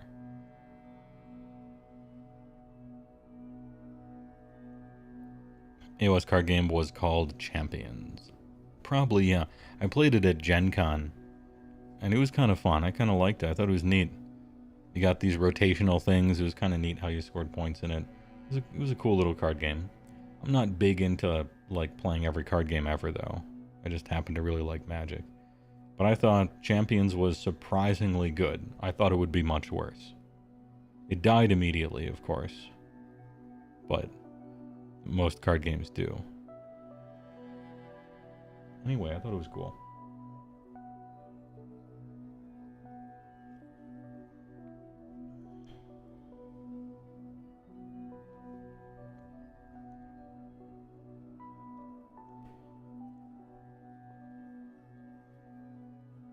It looks like they tried to recreate Hearthstone just from how the cards look. Yeah, I mean, it doesn't play like Hearthstone at all.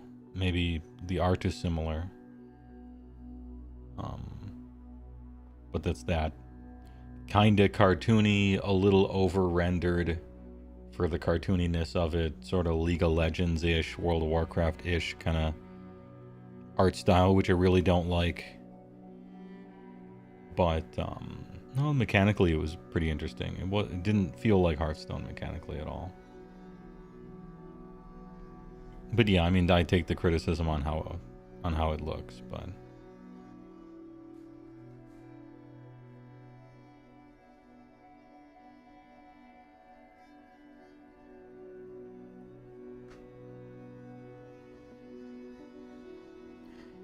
aw, shit, an hour 35. Shall we get into some content? Is it content time? Could it be?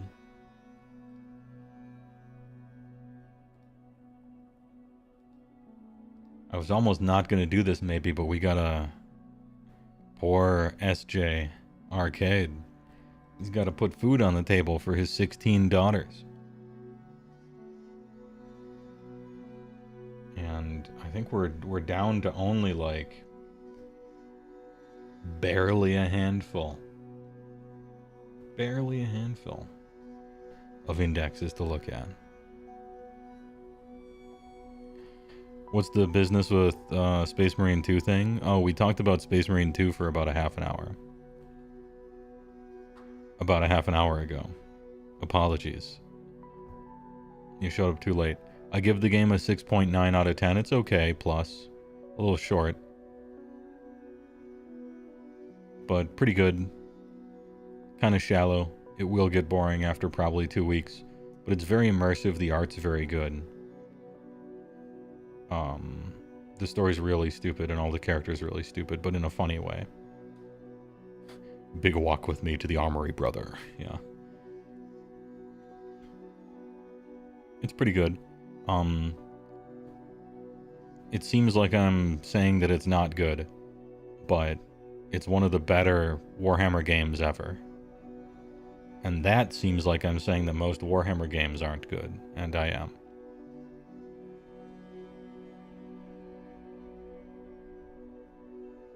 He does, SJ Arcade, I would like to make a formal announcement. SJ Arcade does not, in fact, have 16 daughters. I just made up a number.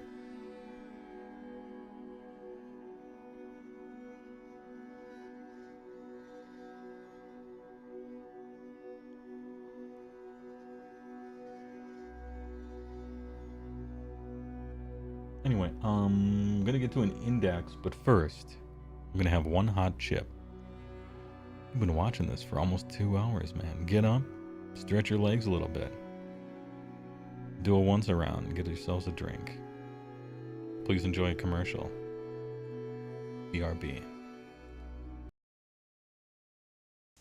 With Klondike ice cream bars, you get big servings, big taste, big cream. Imagine 5 big, moist, delicious ounces of big, hot ice cream. And a coating made with beautiful milk, Chocolate so you can pour big cream. like I've never had it. Klondike, big bar, big cream. Mr. Owl, how many licks does it take to get to Cream. Let's find out. Let your fingers do the walking. I'm Mr. Buckets. Toss your balls on my top. I'm Mr. Buckets. What do you get when you press on a can of Noxema? Great balls of comfort. You get Let Noxema clean your face. I I can't believe I ate that whole thing. Oh, where have I heard that before? Unjustifiably in a position that I'd rather not be in. I'm calling paramedics and your family, Mr. Miller. You can make this cream cheese sauce in seconds with American cheese and Cream. mushroom Lipton cup of soup. And you thought cup of soup just made soup. Oh, yeah. Cream in the World Wrestling Federation. Wait a minute, friend. There is More real meat. You'll be glad we made him taste better. And so will he.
Hey, anyone live near Washington, D.C.?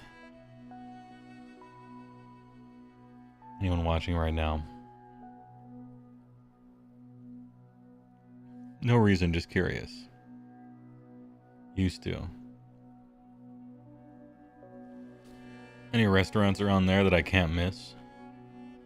Or stuff to do?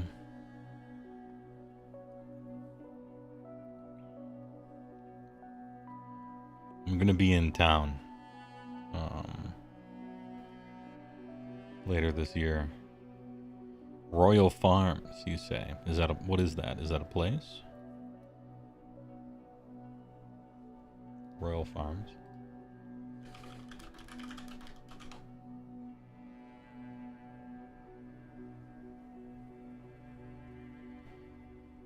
Currently a little busy, Google tells me. Gas station and convenience store chain serving breakfast sandwiches, fried chicken, and deli items. I ask if there's a place that I can't miss. And you tell me to eat at a gas station. Either you misunderstood the question, or this gas station has food unlike any gas station before it. Which maybe that is the case.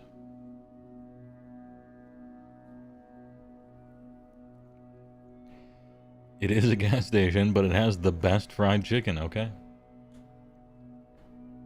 Twitch Prime. Solid Singularity, thanks for the Prime. Appreciate it. There's a nice cigar bar like 2 blocks from the White House. I'd go there. You know what it's called, Bad Dice? Try the sliders. You drove 2 states over to get once in a frenzy. DC McDonald's, obviously, yeah. Get Ethiopian.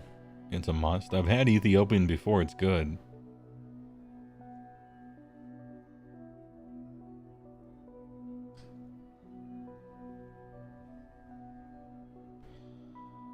It's got the best sushi too. I really like sushi, and so whatever the sushi is that they have there, that's supposedly the best, I'm gonna go get it. I'm a big sushi guy. I also happen to like ramen as well, if they got a good ramen place. Spicy variety typically, but as long as it's tonkatsu, I don't care. There is a fancy breakfast place near the Treasury. Okay. Roaming Rooster for great fried chicken sandwiches. Alright.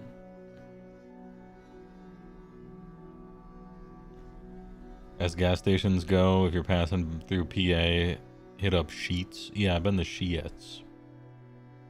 And I've driven through PA quite a bit back in the day. Sheetz is a pretty decent gas station brand. Does make for a good stop.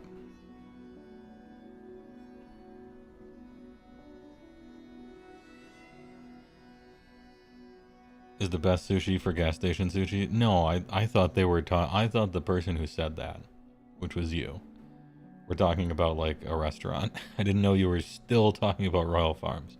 Pardon me.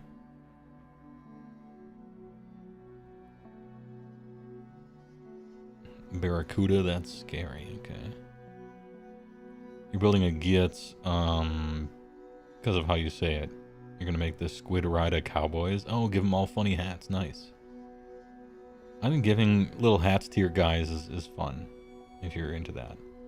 I've done that with some of mine.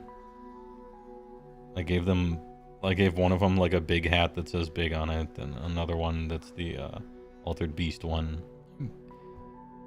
Imagining Gits with little cowboy hats, like that's funny. Or maybe traffic cones on their head, like that's funny too. I don't know.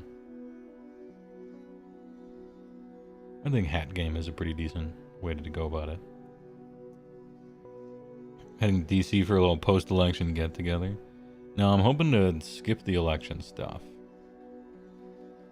I don't want to be there during the election stuff, one way or t'other. And not just because of what happened last time.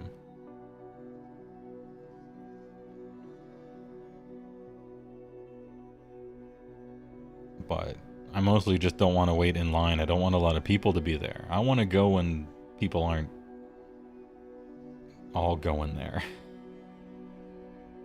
You know, it's outside the wizard tower and everything, and so inevitably you'll have to deal with some people. But I don't like lines. I don't like struggling to find parking. I don't like lines, and the fewer people the better.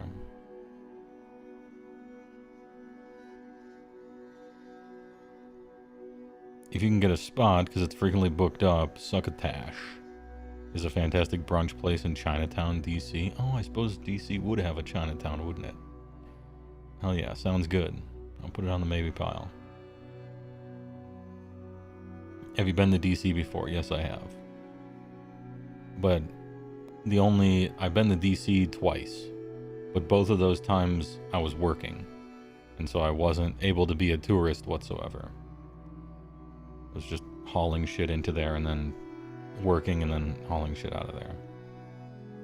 So this would be my first trip to DC where I get to like look at monuments and go to museums and stuff, which is my kind of fun.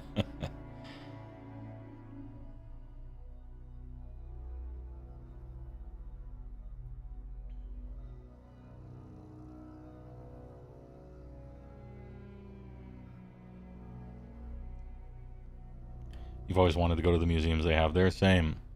I want to go to natural history, air and space for sure. Air and space is probably top of the list. I want to see Library of Congress, whichever the one is where you can see the Bill of Rights and stuff through glass. I want to see that one. You got some sculpture gardens, American history.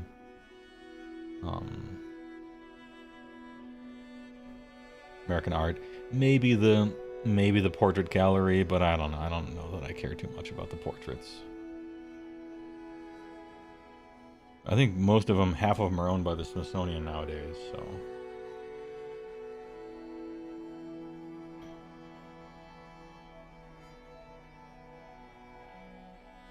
The forests are amazing, and outside the city, the air is crisp and clean. Yeah, I wonder how many. I wonder how many national parks or state parks there are around there. Yeah, I heard about the Air and Space Annex out by the airport, and so I'm gonna hit up both of them. That one is more like 4 big hangars, and they just put a bunch of, planes and a space shuttle in there to walk around. And so I'm hitting that up, but Air and Space is more of a museum. So I would like to do both.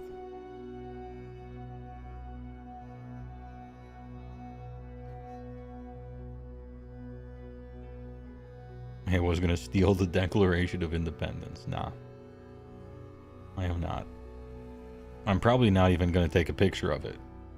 They got really good pictures of that stuff online. I just want to, see it.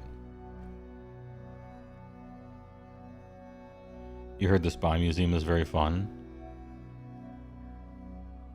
Somebody told me that as well.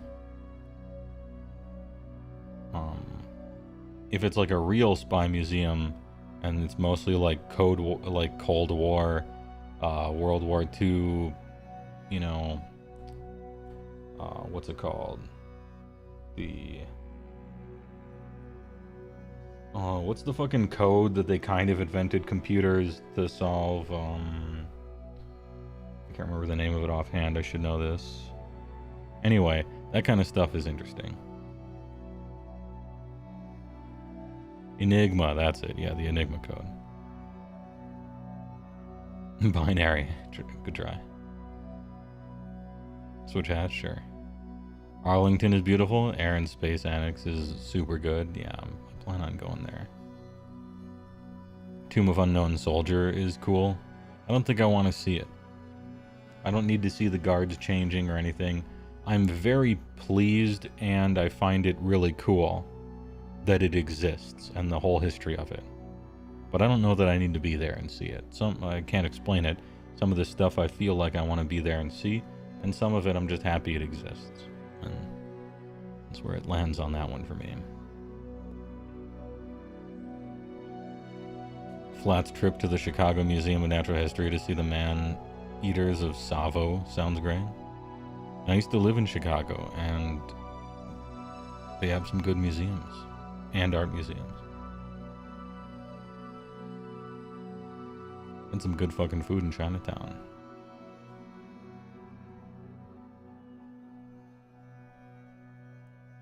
Definitely hit up the Smithsonian. I think technically half of them are owned by the Smithsonian nowadays. Oh yeah, I should switch hats. Sure.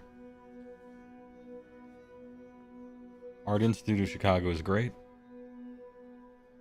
That's a fun trip. What else did I want to see going to DC?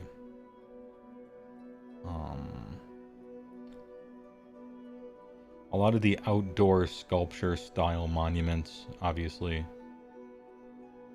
Vietnam Wall, World War II, waterfall area.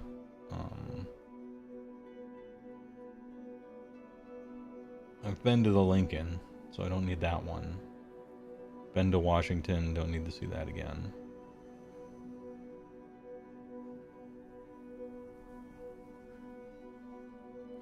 Capitol Hill is fun, eating in the congressional cafeteria, getting them cheap beans. Oh yeah? Yo, there's something that I learned, so I might do this. One of the things you can do is, you know how you can sign up for like tours and stuff, and I ain't trying to walk around with a gaggle of geese being on a tour and having somebody tell me how old a piece of paper is or whatever, right? And, you know, rushing me along. But one of the things you can do is you can show up live to a live session of either the House of Representatives or the Senate. And you can be one of those people just watching it happen during when it's in session, you know. And I thought that was cool. I think I'm going to do that. Because you can imagine, almost no matter what your politics are, I could imagine nothing happening, right? Like you go, and really no one is even there. They're just gone. And one person is giving a speech to a bunch of cameras, you know? And then they're done. And then somebody else comes in, you know, the representative from so-and-so gives a speech in front of a bunch of cameras. Nobody's even sitting there because they're not forced to at that point. And you're watching like nothing happen, right? Or it could be maybe someone's doing a Mr. Smith Goes to Washington. He's reading the Bible. It's a, well, I guess they don't do that anymore. They just have to threaten to, and then everyone gives up. But, you know, we probably won't see a filibuster or anything like that. But, you know, watch someone get roasted by something. Anyway, so almost no matter what happens when I see it, I'll be pleased. Because if you're watching just nothing happen, right, and just people not doing their jobs, because their real job is campaigning, you know, I'll be like, yeah, that's how it is. Isn't that gross? Yeah, kinda, but it's special because this is real. Like this is how it works. This is reality that I'm watching, and that would be neat. Or if they were in there, like, you know, voting on something and really working, that'd be cool to see too, in a silver lining kind of way. So almost no matter what happens, I'll find a way to be happy about it, you know. Heavenly Potemkin filibuster, good one. But the thing is, you have the right to see your government even when they are doing their job and making decisions and stuff. You have that right. But you need permission. You have to get permission from your local representative. If you're going to see Congress, you have to get your local congressman. If you want to see the Senate, you got to get permission from your senator's office. Now, one of the two. And so I have to get permission from either a senator or a representative, one of the two, to be able to do this. And it kind of makes sense. They want to make sure you are who you say you are, and you're not some loony, you know, nut job, like psycho, right? And, you know, that, again, you have an ID and stuff like that, So anyway, I'm going to try it. The problem, I called him today, and this is my first opportunity, my first real, like, trying to contact my representative for really any reason. Directly. It's mostly a formality, though. I got the distinct impression that it is a formality, yeah. Well, you gotta do it, so I did it. I called them, and they're like, the offices are closed. Their normal operating hours are, and then they listed a time period where I was calling. Like, they're like, we open at 8 and close at 5. And I'm calling at 2. And they're like, we're closed. I'm like, alright, well, that's a contradiction. And I tried the senator, that happened, and I tried congressman, and that happened. And so now I don't know what to do. Am I supposed to physically show up? Am I hitting him up on Twitter? Am I just calling tomorrow? Maybe he was unlucky. Out to lunch? It was 2 p.m. But, I mean, I guess, maybe. Maybe I just call him at like 8, like right when the place opens up. Maybe that's the time.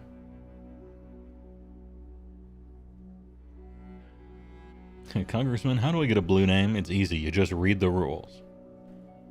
Or more likely, you see what other people have done in Introzone, and then you copy them without reading the rules, and then act surprised later.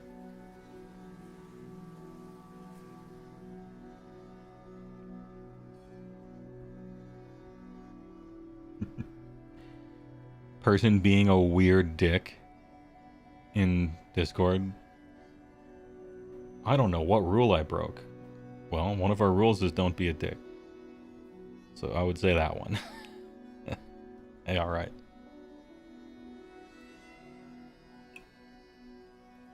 Anyway, so I called them each twice today, with an hour in between. Nothing. I will keep you updated. Maybe tomorrow I'll get through. I'll call earlier tomorrow. And if I don't get through, I'm gonna physically show up. Because I wanna go to Washington, D.C., and I wanna see my House of Representatives do fuck all. But I wanna be there to see it. And if they're doing something, then I will be pleasantly surprised. And it'll be kind of nice, actually.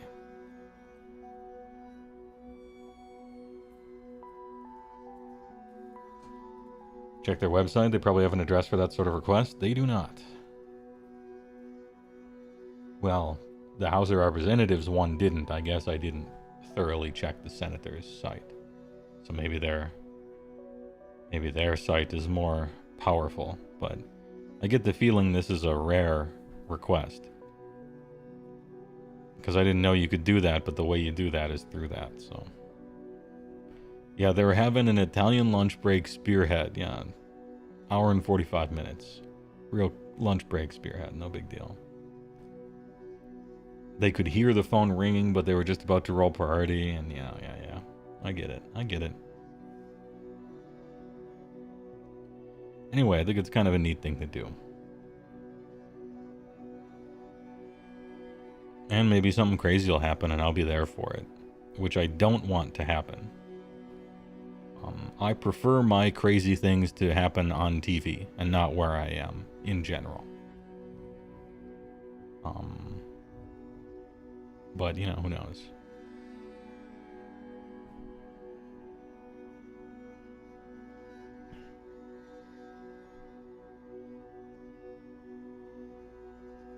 Alright, I'm just like thinking about so much of the recommendations were about gas stations to eat food at. What was the name of that cigar bar somebody was talking about? That sounds like my kind of place. And that what was the sushi place? And then there was a Chinatown, DC, and that was good for brunch, but it's frequently booked. And it's called Succotash, according to Aeronautical. Okay.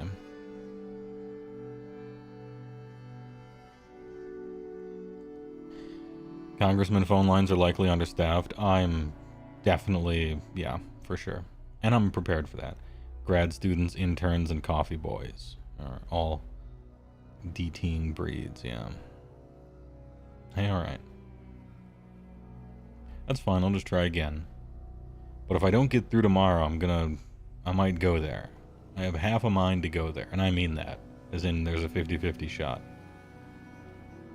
Maybe it's a test. It's a test of how much you really want to watch your country work. You know, will you stand up and shuffle your feet enough to get to your car, you know, on a Tuesday? And go to some DMV looking ass single apartment room, find your local congressman, be like, can I be there to see what happens? And they're like, yeah, sure, kid.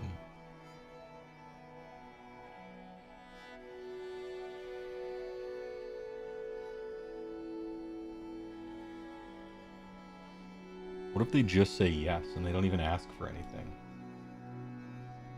Where I'm like prepared to, I got my passport here. You know, I'm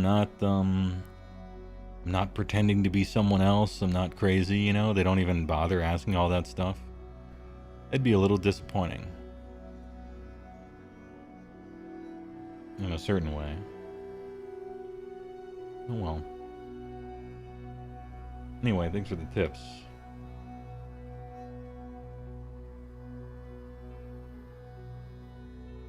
Everything to do with local politics mostly has to do with showing up. It's why retired old people with nothing to do run a lot of city councils. Yes. Yeah. Because really, most people don't bother.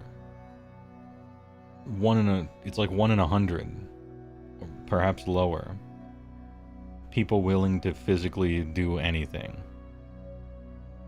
Even for issues they profess to care a lot about. I shouldn't even say even. It's like the default that they don't. So that makes sense. People willing to just show up hold a lot of power. And when the barrier to entry is willing to just fucking show up, I don't know how much you can complain about it, you know, but yeah. Anyway, true, good point. And a lot of people run unopposed and stuff like that.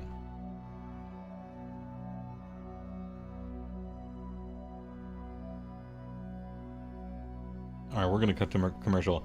And then we're going to talk about Nighthaunt Index and why they're so good. But really, I'm just going to be scrolling through it and being like, yeah, that looks really good. Because apparently we didn't do Nighthaunt, as I'm noticing on this 4th edition faction focus thing here.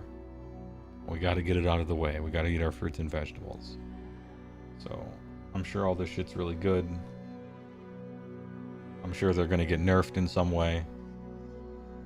I don't feel strongly about how they are nerfed or in what way. I don't care. I'm just kind of waiting. Like, it's a better thing if the game is balanced than if it isn't balanced in general. So yeah, okay. I just hope they're still fun and good afterwards. Because I don't think an army deserves to be just like bad or not fun because they used to be good. It doesn't matter what they used to do. You're trying to make a good game right now, not like the reparations game or like punishment zone for things that used to be too good 2 years ago. Who gives a shit? Anyway, please enjoy the commercial. Go back to look at indexes. It's time for Nighthaunt. Hello there. I'm Mr. Cream. AC Penny. When it fits, you feel it. It's so big you gotta grin to get it in. Once you pop, the cream don't stop. If it doesn't get all over the place, it doesn't belong in your face. Deliciously hot, dangerously creamy. The juice is loose. She wanted to remember the love they shared for cream. Sometimes you feel like a Stuffed 5 ways. So my family's looking for beef. Now that's what I call cream, yeah.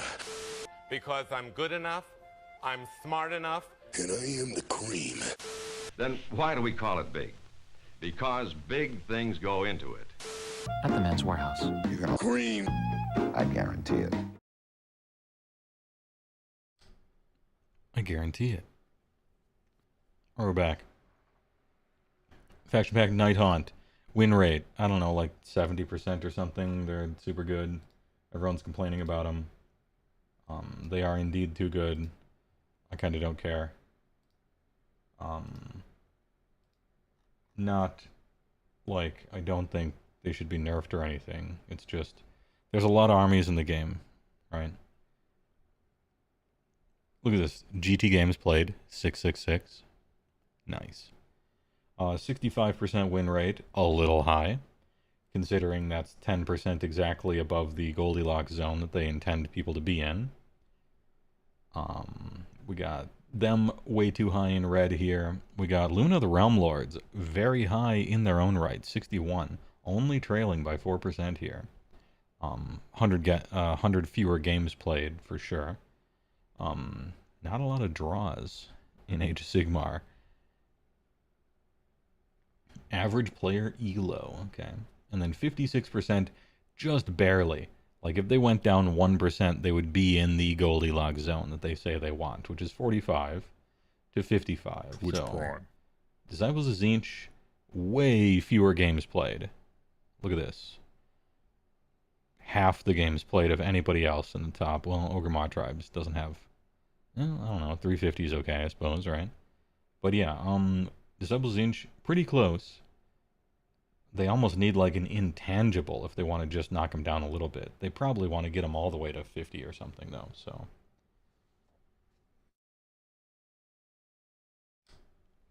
GD Panda thinks for the Prime, 42 months. Big. TY for the Prime. And then Slaves to Dankness. I believe the most played army at 800. Second most played army. Stormcast Eternals by literally one game. One game. And then Nighthaunt. And then looks like Lumineth after that. Dissemblers Zinch, not very popular necessarily from the big dogs, I guess. But here we are, Slaves to Darkness. They're chilling at the very top of the Goldilocks zone here. And they have like more than one list that's good, which is cool. And then we're on to Ogremaw Tribes, which started out higher, and they've been dropping a little bit as people get used to playing them, and the metagame moves on, you know, as I suspected. But they're good, they're great even, and they're fun and simple, and it's because of one unit, basically. Not really, it's not really because of one unit. But if you deleted one particular unit from their army list, it would be a rough time. Anyway, it looks like they're safe and they're fine. So no nerfs needed, right? Because we're in the green zone. Obviously. And then, so our Grave Lords chilling over here. Giat, City Sigmar. Doc. Look at these Bone Splitters. 46. That's so few you can't, like, you can't do anything with that. And exactly even 23 games won and 23 games lost. Perfectly balanced, as all things should be. And I appreciate the people coming out and playing the army, and kind of doing well with it. Although it's like 46, it's like 23 masters at the game, you know, and then 23 that just happen to own it. Deepkin, Slan Ish, Slanesh creeping up a little bit. Bethreasts of Chaos, doing okay, a little under 50%. Cruel Boys going way up. Cruel Boys have been increasing, and some stuff has been going down a little bit as the metagame matures and people figure out how to play stuff, I think. Seraphon in the lower echelons of the table. They're not used to that. Fire Slayers down here as well. But more representation than I thought, 240. Possible hot take, but the bottom 5 is more concerning than the top 5. That's not a hot take. That is simply logical. Yeah. If every army in the game was good and fun and had a 50% win rate, but there was one army that had a 90% win rate, I would prefer that to there being a whole bunch of 40s and 35s and stuff like that. Now, it probably could never work out like that, just because they're all pulling from the same pool, but maybe you get my thing. I don't particularly give a fuck which of the 2 best armies in the game are. I care about the bottom probably like 9 that are just kind of trash, especially these 5. That's way, first of all, that's more armies, and second of all, like, I don't know. I'm more angry about armies being really bad than really good, I guess. In a vacuum, I suppose.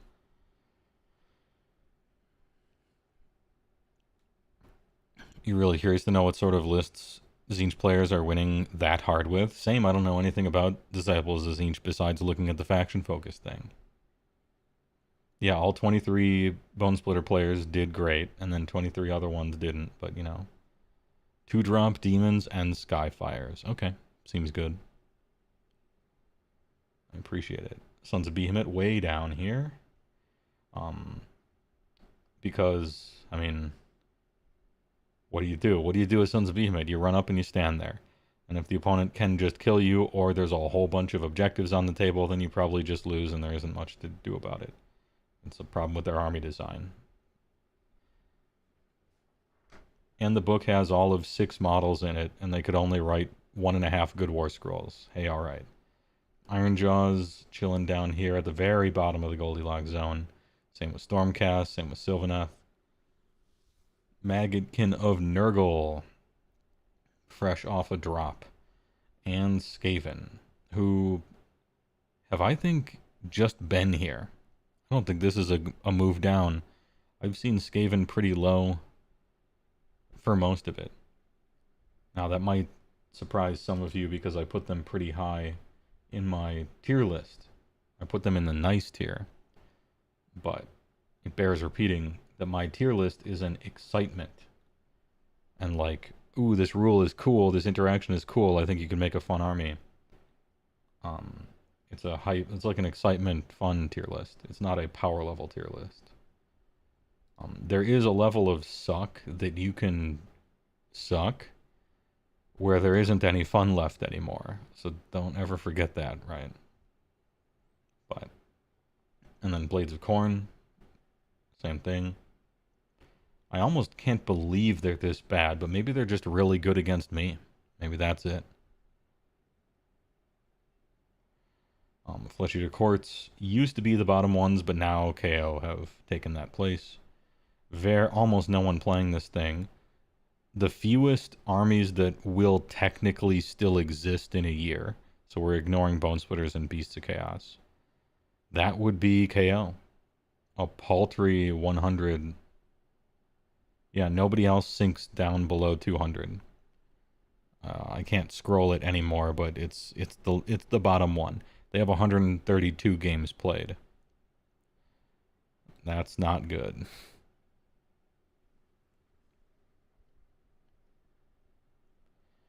Who's the second least played after them? Ironjaw's maybe at 250. Twitch Prime. Fireslayer is technically 248, I guess. Idenef 223. Okay, so there's a decent amount. 236. Oh, Daughters of Cain 206. All right, there's almost a fourth of the armies that are hovering around 200 something, but KO is pretty down there. Oz Gap, thanks for the Prime for 7 months. Appreciate it. Imagine that level of suck. I think it's worse to have an army that isn't fun because it's weak than have an occasional bad game against the busted army. Yeah.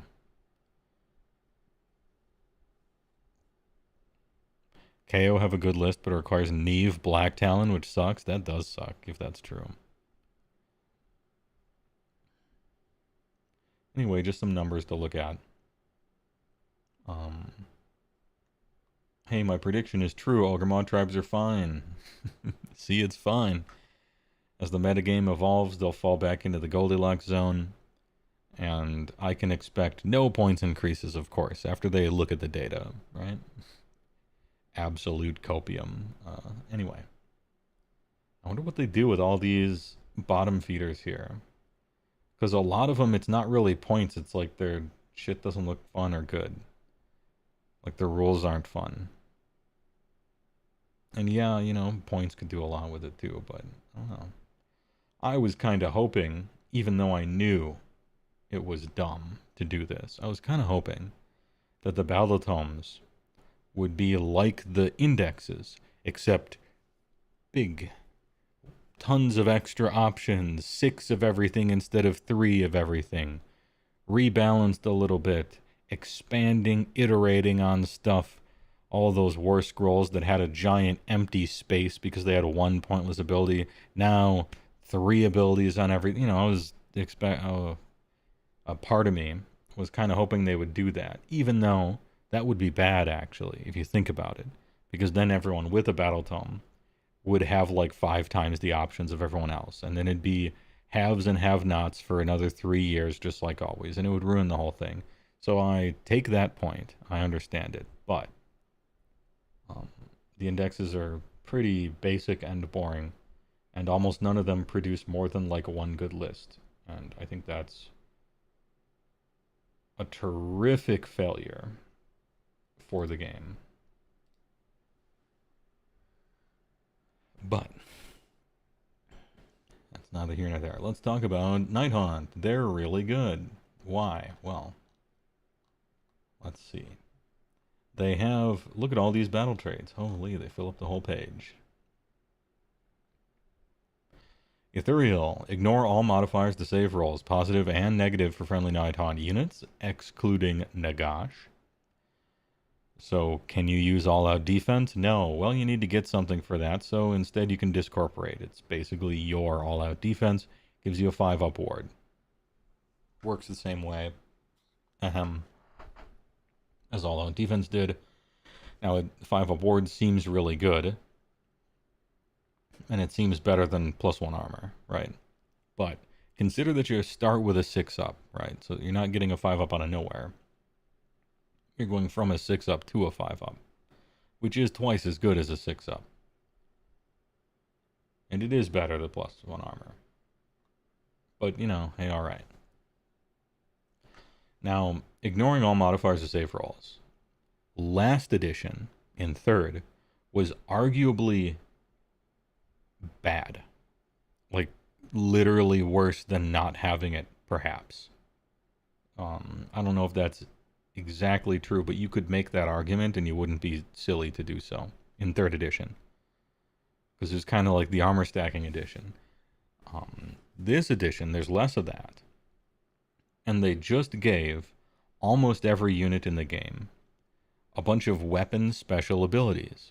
+1 rend against cavalry, +1 rend against infantry, +1 rend when someone charges you, anti-hero, +1 rend, you know, almost every new weapon ability that's on almost every war scroll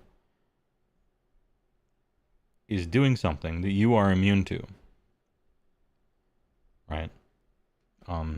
Also, this GHB season, what do you do with your guy that you put into your general's battalion, right? Oh, you can give him anti-whatever rend. Okay, well, they ignore that. So you're ignoring one of the main, like, damage buffs that everyone in this edition got. Baseline. Which is that's strong, you know? But wait, there's more. Once per turn, your charge phase, you get 4 of these. And pick a friendly Nighthaunt unit that has not used an aura, and that charges this turn, then pick an enemy within 1. Number of models in the friendly Nighthaunt unit must be greater than the number of models in the target unit, okay? -1 from hit rolls for the target's attacks for the rest of the turn. Now, all of these involve charging, I'm pretty sure. And unlike a lot of people's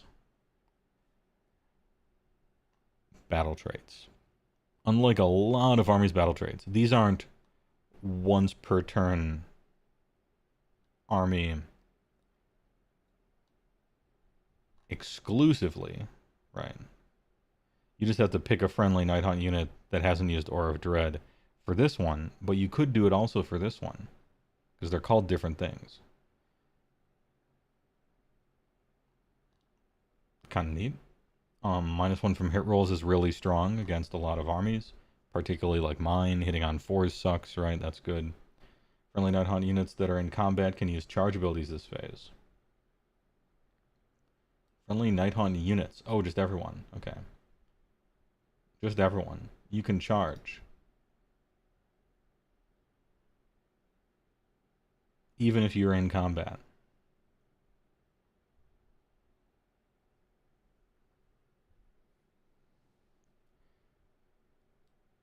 This reads like someone's fan fiction Beastclaw Raiders made up house rule for their custom Ogre Battle Tome.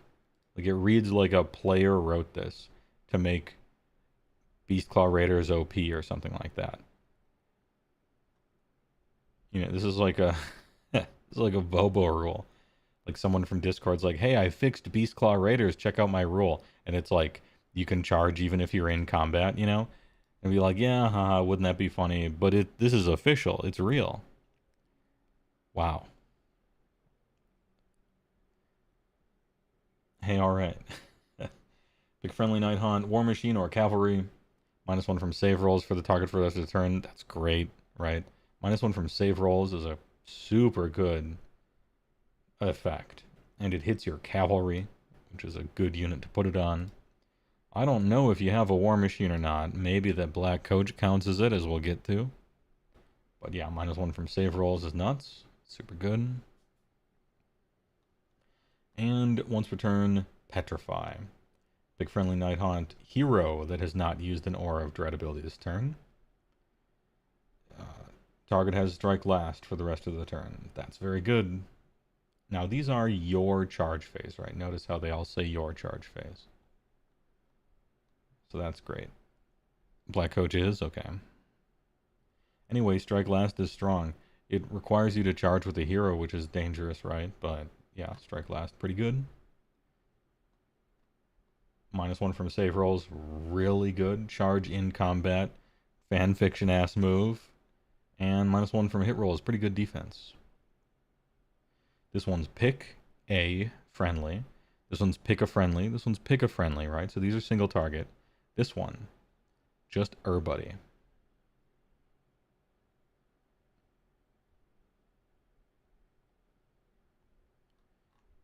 And note the keywords here, okay?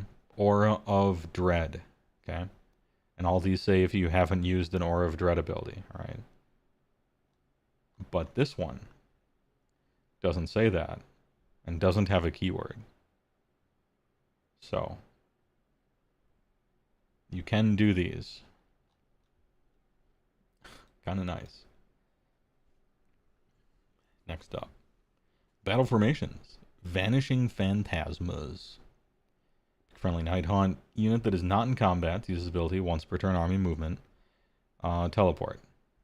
Alright, it's pretty good. Free teleport's pretty good.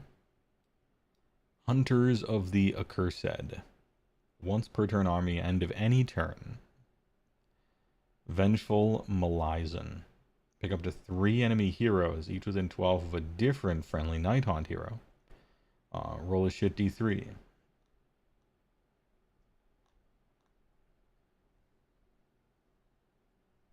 Nah. Deathstalkers. There is no escape. My experience playing against them. Friendly Nighthaunt units can use charge even if they used run or retreat in the same turn. In addition, what do you mean in addition? Full army-wide, no keyword, all day, every day, run, retreat, and charge. No limits. But we get in addition. No mortal damage is inflicted. Yeah, you don't take damage also. Sure. That's crazy. Oh man. Cavalcade of Death. Friendly Nighthaunt infantry have ward 5 up or they're wholly within 6 of a friendly black coach. Damn, I'm thinking the everybody can run, retreat, and charge with no penalty always. I'm thinking that one. No limits. Reach for the stars. So why are Nighthaunt good? I don't know, because they ignore like every rule. There's a lot of rules, and you kind of ignore them. That's good. Heroic traits. Once per battle, your movement phase, Ruler of the Spectral Hosts costs 1.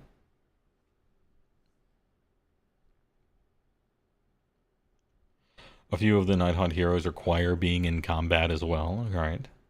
Okay. That's risky in a vacuum, right? Pick friendly Nighthaunt unit that started the battle with 3 or more models and that has been destroyed. Oh, you get replacements too. You get regeneration also. Alright. So you get come back to life power with all that other stuff as well. Alright.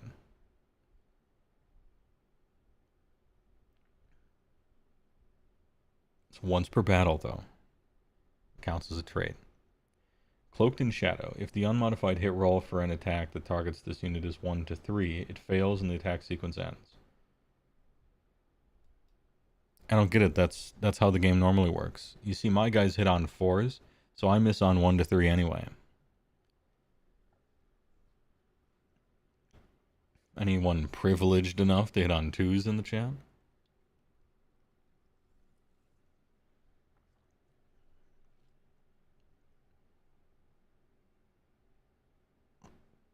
Terrifying Entity. This unit can use an Aura of Dread even if it has already used 1 this turn, but it cannot use more than 2 per turn. It's this unit though, right? But that's pretty cool. Yeah, as much as I'm joking around here, Fee-Monk, as a death army, I think regeneration and reanimating your guys should kind of be like the through line, where all the death armies kind of reanimate stuff. They just kind of do that. That's one of their things. It doesn't have to be a huge thing, but they all should kind of do that as a death army. Basically, no one else should ever get to do that, is maybe my sticking point, but there are some, you know, a CSC kind of stuff, Sylvaneth maybe, you could imagine, Seraphon, you can like excuse it for a bunch of different ones, but I think it should be like kind of rare and special.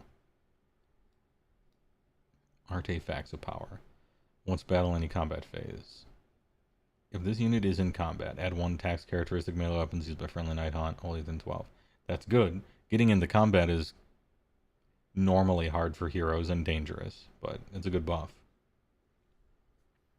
Reaction? Oh, but it's once per battle. I guess.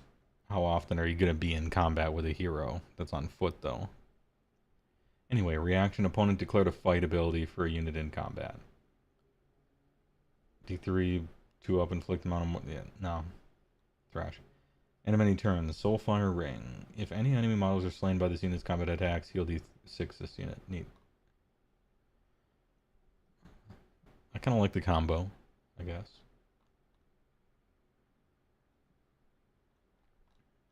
Spell lore. Pick friendly Nighthaunt wizard to cast a spell. Visible Nighthaunt that has 3 or more models and is wholly within 12. -1 from wound rolls, attacks target that unit. That's a good unlimited spell, and it's only 6. Holy 12, that kind of sucks, but fair enough. Yeah, it's a good spell. Spirit Drain. Friendly Nighthaunt wizard to cast a spell. Pick a visible enemy within 18. Number of dice equal to number of models in it. 5 up, 1 mortal damage. Alright, yeah. Kind of Horde Tickler, I guess. Cast on a 7. Not great. Potentially good if you're fighting 40-man units or something. Spectral Lure. Pick a friendly Nighthaunt, wholly within 12. Return number of slain models, target unit, combined health characteristic D6. Alright. Yeah, get them back. Sure. Spell Lore's D's. Manifestations, don't care. Nagash.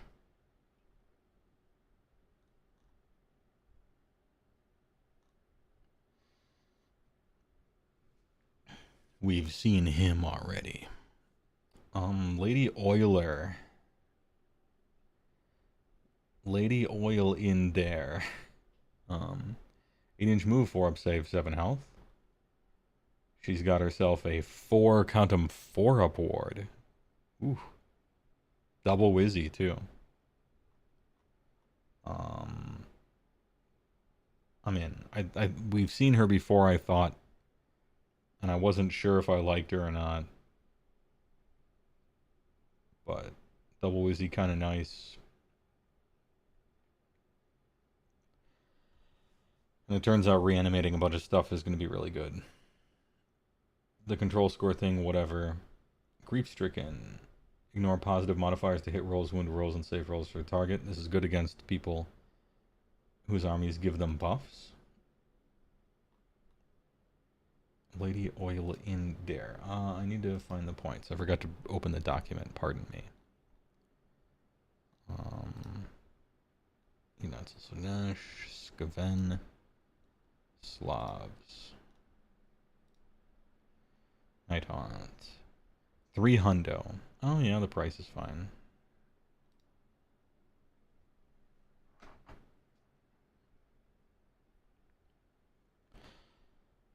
Not that they need buffs, but why can't Olinder shoot in combat? Because they decided that people can't shoot in combat on average, and only the exception is that people can shoot in combat. But they were wrong. I don't like how no one can shoot in combat anymore. I think it's dumb. I liked it better before.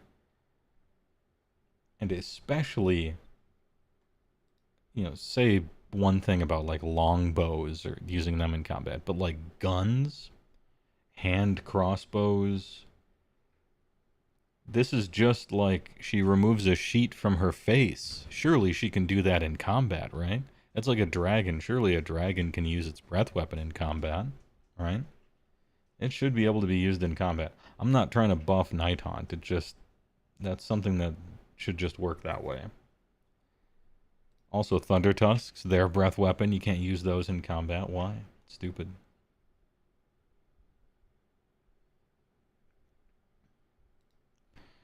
There should have been a universal rule, unwieldy, that means some weapons can't be shot in combat.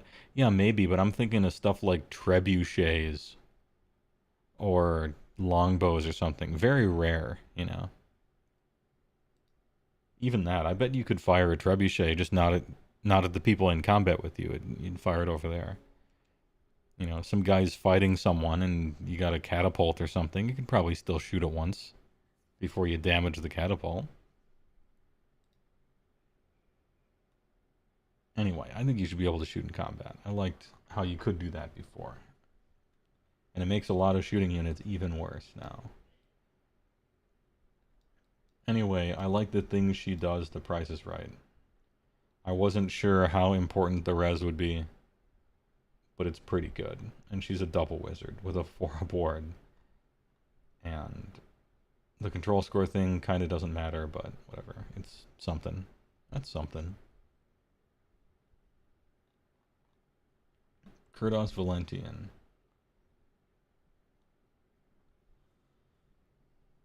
Good job, King. Hotspur Tier 1, thanks a lot. 47 months. Thanks for the HeyWoah Big Flat Chicken Wing. Appreciate it. I remember his hammer was kind of big. Yeah, his hammer is kind of big. Rend 2, damage 3, crit auto wound. Crit auto wound's a little... No, you wound on 3s. That's worth it. That's a fine bonus. Man, Spectral Claws with crit auto wound instead of crit mortal wound definitely all look really bad now.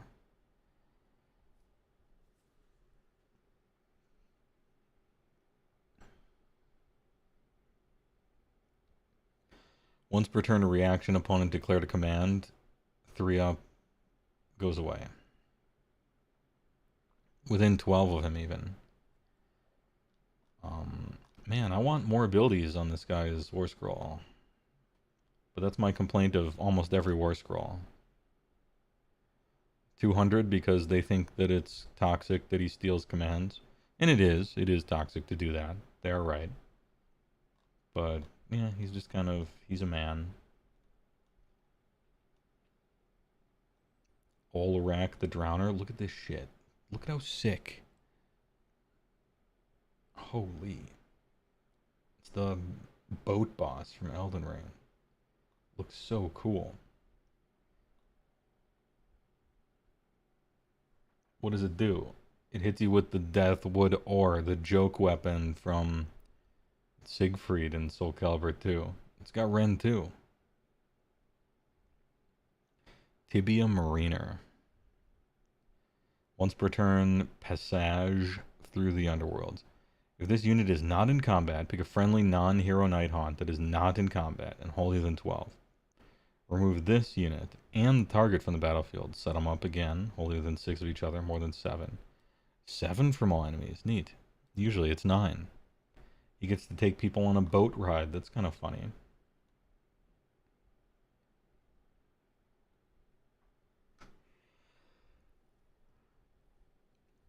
It's kind of a one-stop shop though, right?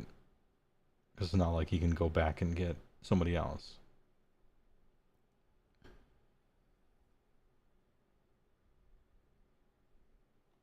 Cool. He looks so cool.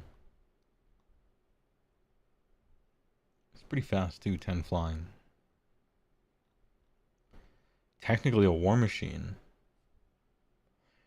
Technically a war machine. So he has the -1 to save rolls charge thing, which is really nice. So he can grab some of your infantry, put him somewhere, and then he charges. And he could be the one delivering -1 to saves for the infantry blobs like damage. That's kind of cool.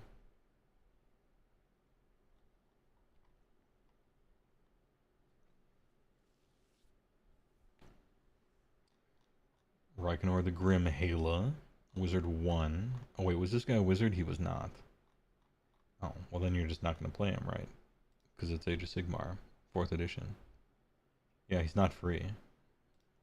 Nope. I'm sorry, I briefly forgot that the way you build armies forces you to never play anything fun. I forgot. I don't know why it slipped my mind. I guess I've been playing Space Muhreen for 2 days. Anyway, he's got some attacks. He's got some corpse candles. You can allocate damage to targets, which is kind of cool. Goes through, I think allocation goes through wards as well. If it's a visible enemy unit, that is.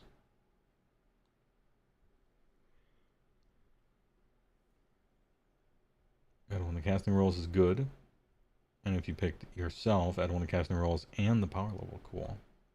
I think Corpse Candles is fun, and it's any hero phase. That's cool. It's a fun ability. Wraithstorm. Pick a visible enemy unit within 12. D3 damage on the target. If any models are slain, additional D3. That's a cool spell. 7's kind of hard, but I guess it's not because you get +1, right? So it's sort of like being 6. It's kind of a cool spell. 12 is too short, but Grim Justice. Add 1 to hit and wound rolls for attacks made with this unit's Fel Reaper if the target is a priest or a wizard. Whatever. I mean, 5 attacks, 2s, 2, 3. Crit auto wound. Man, for 5 of his attacks, he's kind of fighting sometimes. Neat. It's kind of cool. What do you cost? 210. 210 costs a drop. Scriptor Mortas. What a cool looking model, damn. Nighthaunt heroes are so great looking. Look at how cool this is. Hero Infantry Fly Ward.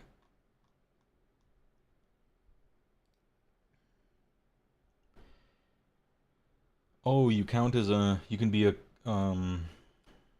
cursed soul. So you could actually, you're allowed to play this guy. He has the special keyword that says you can play him maybe. Not for fighting. Once per turn army or hero phase, sentenced to eternal torment. Pick a visible enemy within 18, decent range. Roll die. On a 3-up, the target has the sentenced keyword. Oh, fun. Once per turn army, end of your turn. Roll die for each sentenced enemy. 4-up, inflict the amount of mortal damage equal to the current battle round number on that sentenced unit. That's kind of fun.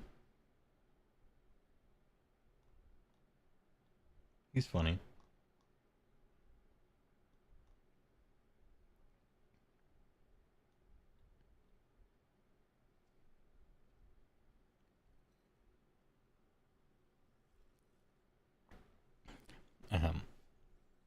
Every faction should have a wizard 1 with the keyword that means there are 0 drops. I don't know why they got rid of battalions. Because now everyone cares about drops. And there's no alternative. I liked it when, ooh, my army doesn't work as a low drop army, so I'm gonna get a bonus artifact instead. At least you get something. I thought they should have probably rebalanced that thing instead of delete all of it. But I guess here we are. Tomb Banshee. Once per turn army, any shooting phase, Ghostly Howl. Pick an enemy unit that had any damage allocated to it this turn by attacks made with this unit's piercing scream. And then it can't use commands. Well, there are any friendly Muhreen Banshees only within 12 of this. Or positive modifiers to the... No. That's roads.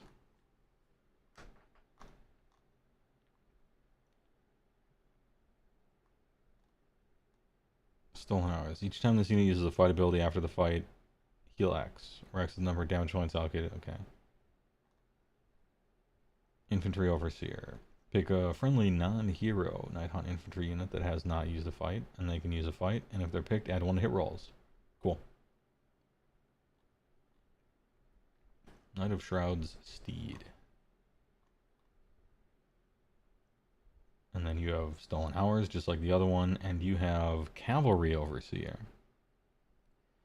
Pick friendly non-hero Nighthaunt Cavalry or War Machine.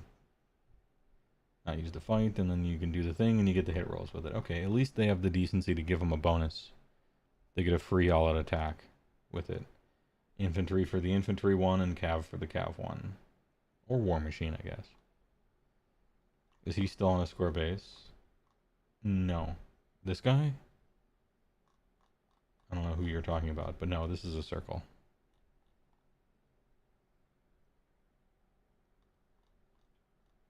Oh, we got Karen Rave. Well, this unit is in combat, add 1 attack characteristic melee weapons used by friendly Grimghast Reapers. Okay. I'm noticing a theme. There's now 2 heroes, or rather, there's 2 abilities that want you to be in combat, and you can do the double up, right? Because there's a...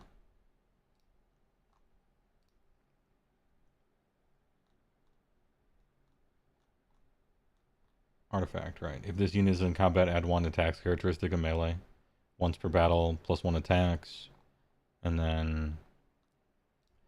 if you're in combat, plus 1 attacks to Grimghast, so... you could do like a Karen Wraith plus Grimghasts, and now they're at plus 2 attacks once a game, maybe.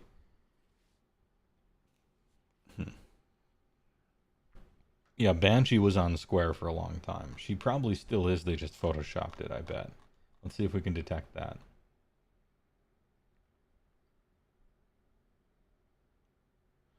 Inconclusive. Anyway, where were we? Krollgast Cruciator. This guy is sweet. Look at how cool he is. I love the... exactly half of the heroes look so cool here.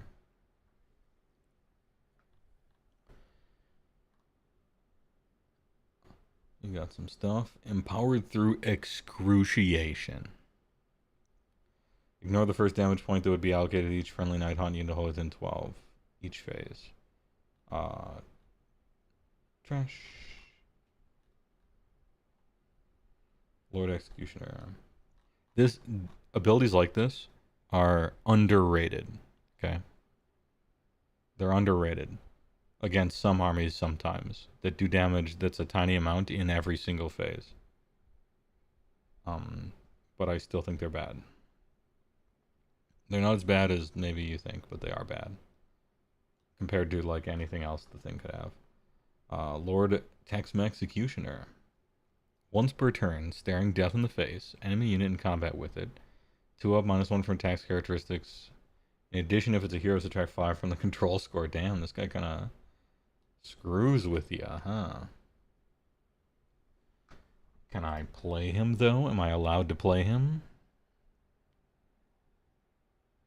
Ooh, yep.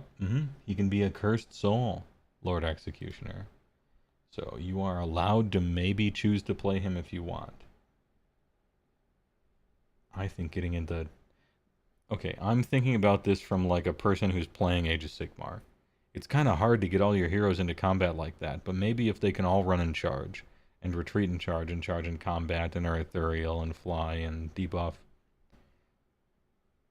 and put -1 to hit on people, and put -1 to wound on them, maybe it's fine that they can get in, maybe they just get into combat. And then live and stay there. Maybe that just happens, I don't know. It's a decent debuff. But it seems like too many hoops, I think.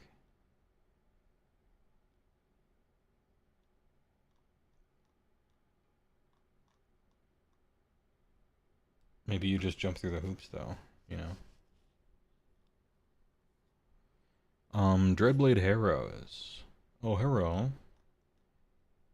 Cavalry Fly Ward 6. These guys are 1 dude, if I'm not mistaken. And they're not a hero. Nope, they're 2 dudes. I'm wrong. I'm exactly wrong. 160 for 2. Not a hero. They have some attacks. 12 flying. kind of fast. If this unit charges turn, add 3 to its control score of friendly Nighthaunt units while they're wholly within 12 of this unit. Cool. Including themselves. Remove this unit from the battlefield, set it up again on the battlefield more than 9. So full teleport, any movement phase. Teleports every turn. For free teleport every turn. Preposterous. This shit right here. In the other army books, we're talking about a type of unit, and I point these out usually. And they are victory point units. They're units that are supposed to get BTs, right? You're supposed to get a BT with them. Little victory point things. And they're supposed to be cheap and kind of fast, and maybe you can capture something or stand next to a terrain feature, or, you know, you fly and you can go somewhere and do something, right? Well, those guys are the monkeys at the start of 2001: A Space Odyssey that are discovering the first tool ever. And these guys have landed on Europa, okay? Teleport on my turn, teleport on opponent's turn, absolutely slurp the victory points, impossible to ever catch them. They're so good, and they're not a hero. Oh man, super good. I don't say this from a place of nerf them, I say this from a place of jealousy. They're the score masters. Anyway, Guardian of Souls, one of the 2 limited edition version. Wizard 1. Chill Blade. While this unit is in combat, add 1 to wound rolls combat attacks made by Nighthaunts. I don't really like that because you crit auto wound with everything. And I don't like him being in combat, but he is a Wizard 1, so maybe you play him anyway.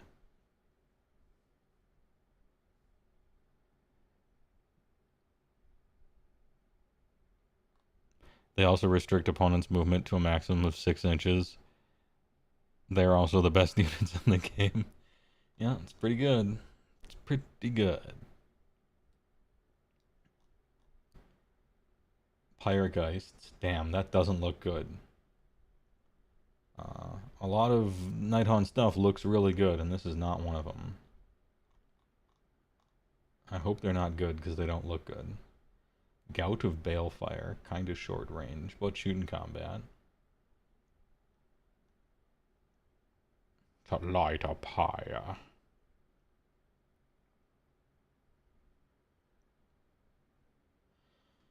Oh, cool, okay. So if you're contesting and there's enemies within 6 of you, you can do stuff to them. Shit, they got the gout. Yeah, true. True. They got gout, boys. Spirit Torment. Oh, with the jingling keys, it's the TikTok Nighthaunt.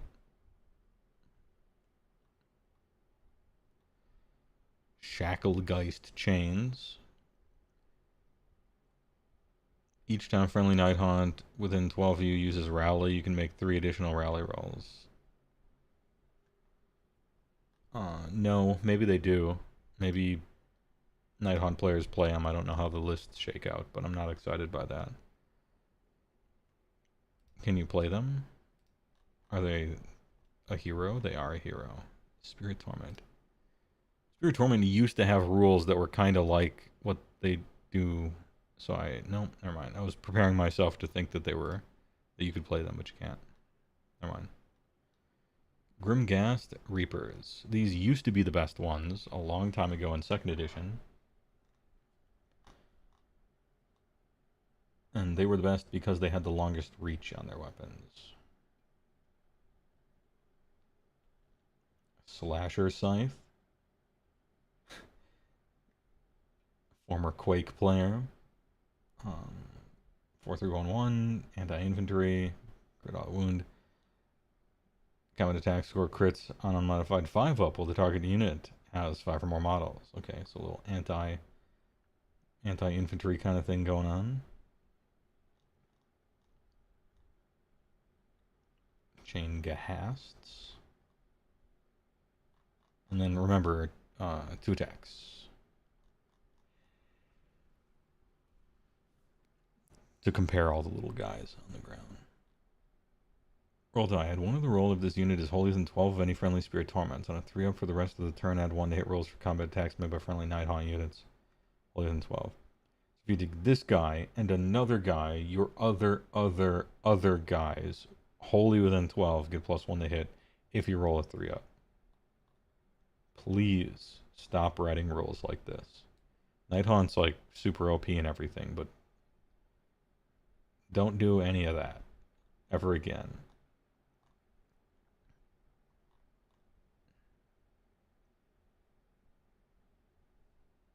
Two up? No, it's a 3-up. Oh, you add 1 to the rolls if there's spirit torments. No, you're right. If there are spirit torments, then it's 2-up. I see. I see. Chain rasps. They're tiny and cute. Add 1 wound rolls to this combat attack if it charges the same turn. Man, adding to wound rolls with crit auto wound is awkward. But I guess they're not for fighting.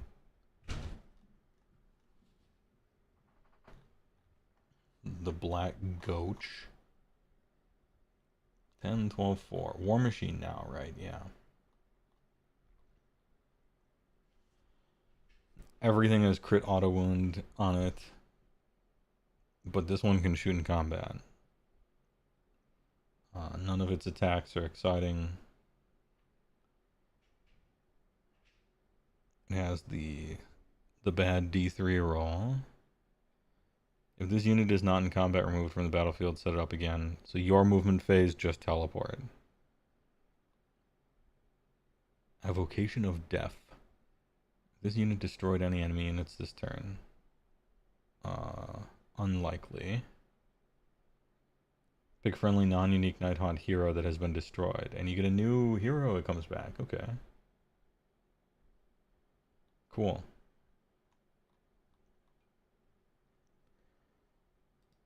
What a weird thing for 260.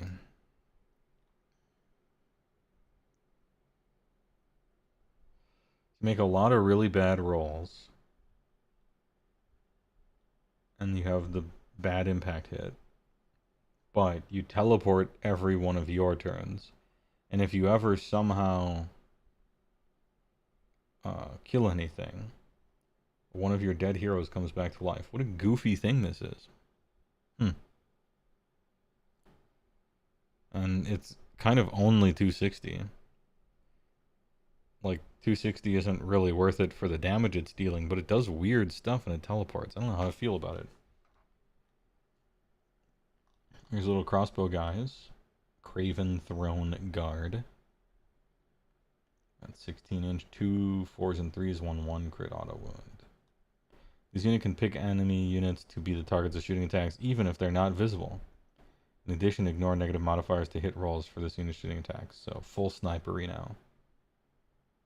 I don't know why they're so good at sniping, but okay. You get 10 attacks on 3s and 3s, I guess.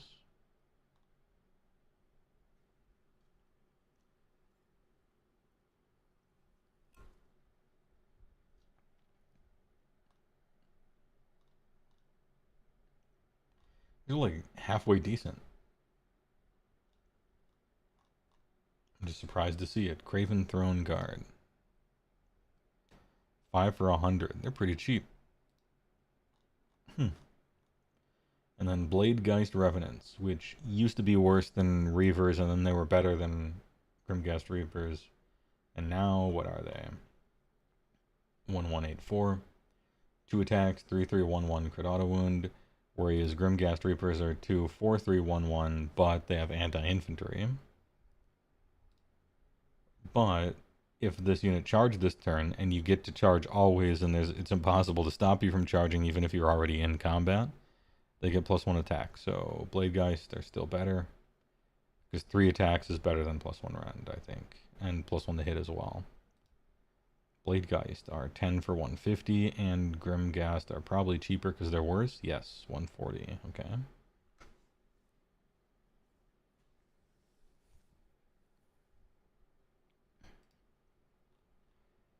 I appreciate it because I think I actually like Bladegeist Revenants. I think they look cooler in any case. Glaive Wraith Stalkers. I hate what they look like. They look like rats. Or horses or something. Don't like them. But that's just me.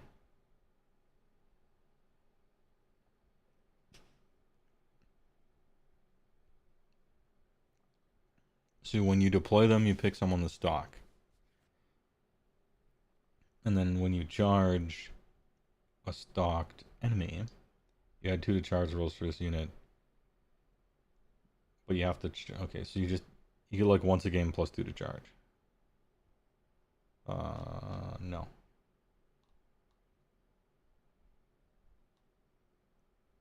How many Glaive Wraith Stalkers can I fit in one unit?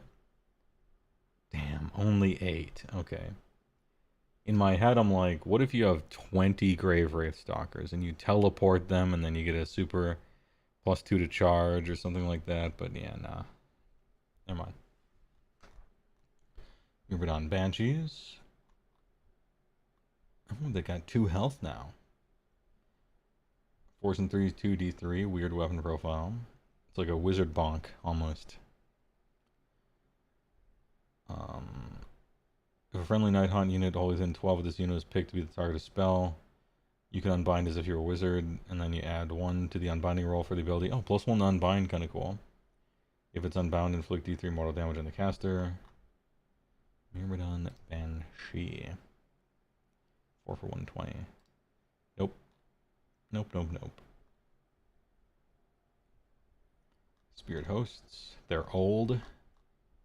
They used to crit mortal wound. Now they don't. That's sad. But they give friendly Nighthaunt infantry heroes a 4-up ward when they're in combat range with them, so that's kind of cool. I don't know if you need that, but a 4-up ward is a 4-up ward. 160 for Hex Wraiths. I mean, I was supposed to be looking at Spirit Hosts, pardon me. 130, okay. Would you pay 130 for a 4-up ward on your infantry hero, who himself costs 120? I don't know, man. Maybe it's not a drop. Kind of depends. I think the option of it is cool. Having the option, it's kind of neat. Dread Scythe Herodans. I don't like what they look like. Scythe Liams. Murderous Bloodlust. Add 1 to hit rolls and wound rolls for this unit's combat attacks while it is in combat with any damaged enemy units, or while it is in combat with an enemy unit that had any models slain in the same turn. Harrowing Shriek. If this unit charged in the same turn, subtract 1 from wound rolls attacks made by... okay.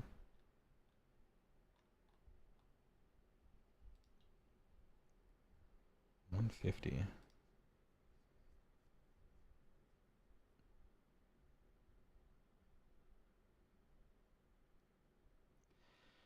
What a weird stipulation.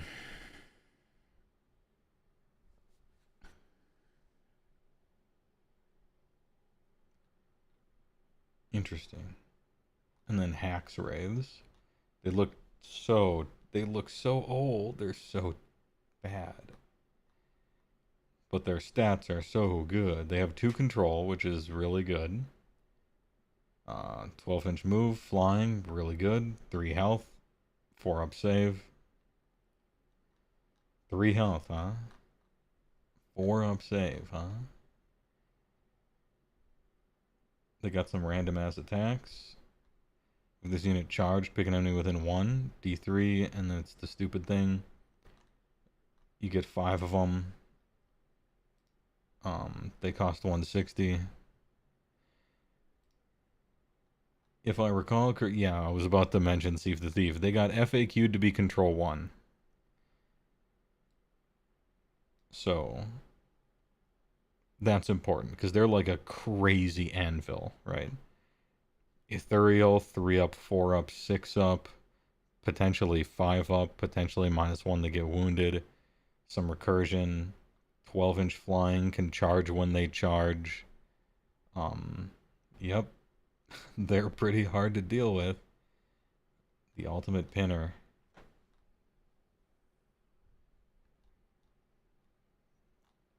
It's Hex Wraiths, by the way. It's these guys. Damn, they don't look good. They are very old. And then the Mortalis Terminexus. What do you do? 6/4. Pick a visible friendly Nighthaunt unit within 3 of this. Roll a die. On a 2-up, pick one of the following. Add 1 to run and charge rolls. Or heal. Okay. Vault of Souls. Each time a model is slain within 12 of this, give it a soul point. Okay. We're counting points. Soul Eruption. Brother, the Gene Seed. This manifestation has 6 soul points. Pick any number of enemy units and 6 of it to be the targets. End of any turn if it has 6. Roll a die for each target. 3-up. Amount of mortal damage equal to the roll. Then reset to 0. Okay. So if you roll a 6, right, you do 6 mortals. That's a lot. After some shit happened. It's like finishing something off, I guess.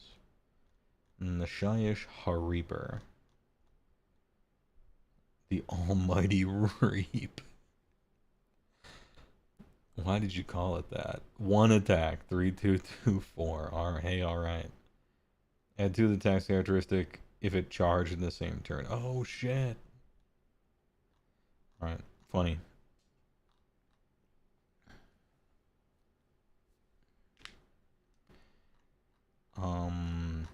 Nighthaunt really good for a whole lot of reasons. They're good at a lot of things. They break a lot of rules. They have a lot of really good units.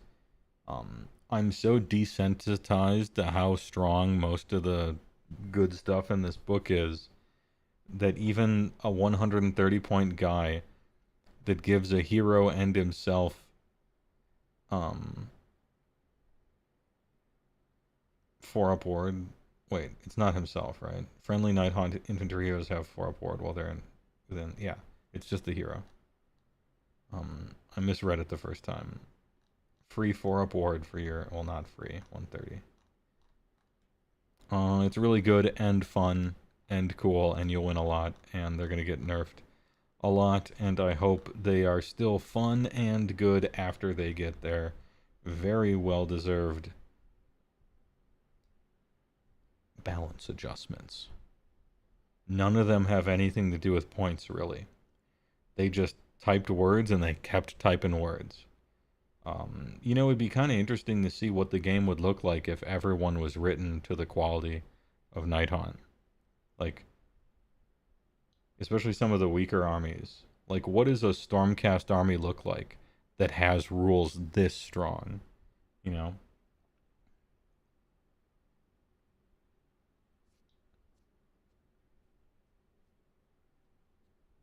What does Fire Slayers look like with army rules this strong? You know, so on and so forth. Kind of interesting to think about, but yeah, they wouldn't do that.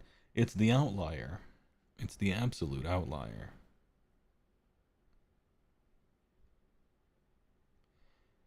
Next. Who's next? Nighthaunt looks like too fun and good. Like, too fun and good. So much so that it's a problem. You almost feel embarrassed a little bit. Because it's getting a little bit of a reputation now. Which is unfortunate for it. Suffering from success. Daughters of Cain. Lumineth Realm Lords. SBGL. Seraphon. Disciples of Tzeentch. What is the next index? What is the final index? Anyway, I'm getting a drink. BRB. Please enjoy a commercial.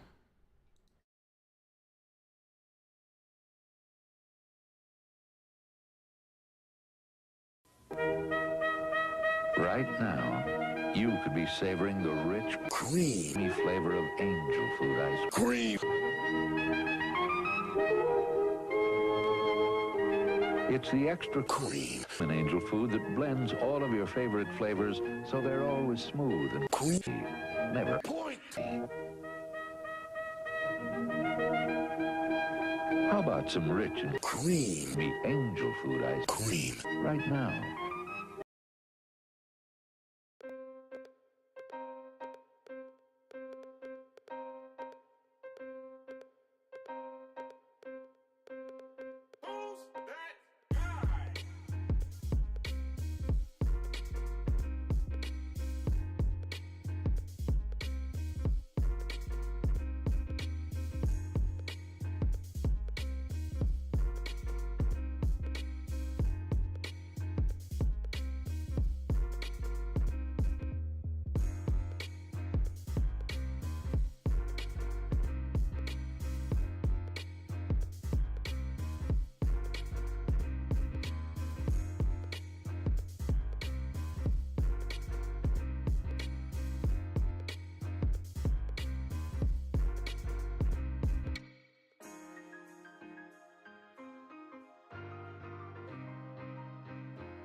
All right.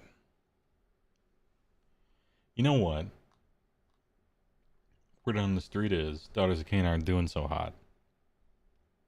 Let's find out why, shall we?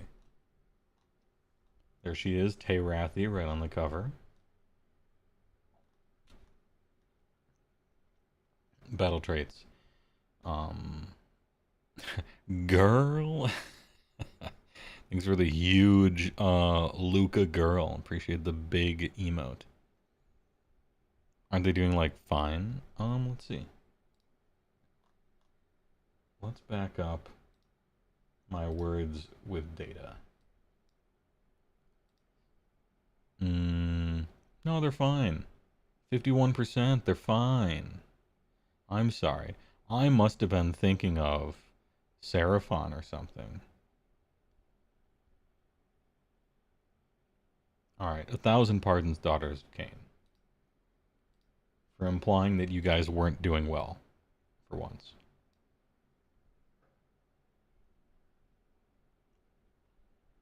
Pardon me. They're doing fine, 51%. They're in the zone. All out S laughter, once per battle, any combat phase, and it seems like the first time I read it, I'm like, yeah, once per battle. And you pick a thing, and then you use 2 fight abilities, but that's it. However, it's not once per battle.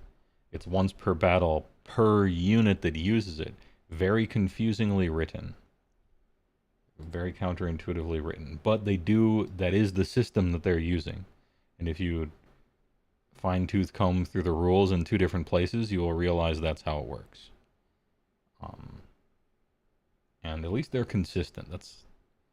Well, they're not consistent in the way they write that, because we looked at the Stormcast one, it's written differently, but it's different in a... Anyway, don't worry about it. It's once per unit per battle. Rip the Relaxo piano. Yeah, too many people complained about it. And I don't normally take requests, but... No fun piano. Although that 75-hour video is going to have a lot of the piano anyway, so maybe it doesn't matter. They get blood rights. These things are cumulative, as far as I recall. Yep, the effects of all previous battle rounds also apply. So on round 1, you get +1 to run rolls. Not bad. Some of your guys run in charge, if I recall correctly. +1 to charge rolls. Also not bad, because that's just a good bonus. And, as mentioned, you do have runs and charges. Zealots Rage. Add 1 to hit rolls. Now we're talking free all-out attacks. Army-wide for everything. You always have all-out attack on Battle Round 3. And then if the game is still happening in 4 and 5, which a lot of times it's not, you add a +1 to wound rolls, that's good, and you add +1 to attack characteristic, which is like crazy, but it happens on Battle Round 5, and most games are over before then, so fair enough. Table's good. It's got kind of a slow burn to it, but fine. These are about getting you places, these are about doing well once you're there. Skaith Coven. Seed of the Skaithborn. If the unmodified charge roll for a friendly Malusai or Kinnerai unit is 8, they have strike first. I don't like it, because it's random.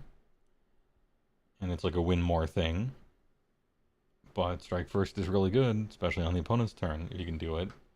Maybe you're using some Melusai. Kinnerai really aren't for fighting, necessarily. But are, hey, alright. Shadow Patrol, which is dumb. This is a dumbass name. I'm thinking about like a Daughter of Cain with cyberpunk glasses. Shadow Patrol. And like a pistol. Anyway, big friendly Daughter of Cain infantry unit that is not in combat. Roll die, 3 up, teleport. Alright, your movement phase. Teleport any infantry as long as they're not in combat anywhere. 3 up though, but it's kind of free, not bad. Slightly better with the +1 to charge, so you can, maybe you need an 8 to do it, something. Anyway, teleports are cool. Still, the problem with this thing is, it's not like you're gonna, maybe you are, but it sucks to choose a battle tactic, and then get to your move phase and fail the roll, and now the battle tactic auto-fails. Like, that's an awkward position to be in. Cauldron Guard, once per turn army, end of any turn. Pick up to 3 dock infantry or war machines that are in combat, end of turn. You can pile in and then pick an enemy unit in combat and roll a bad D3. Okay.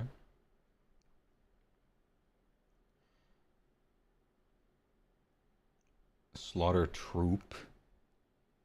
Once per turn army reaction, you declare charge ability for a friendly Daughter of Cain elf unit. Elf unit. Once per turn army reaction. Change 1 of the die in the charge roll to a 4. Well, I like that. That's pretty good.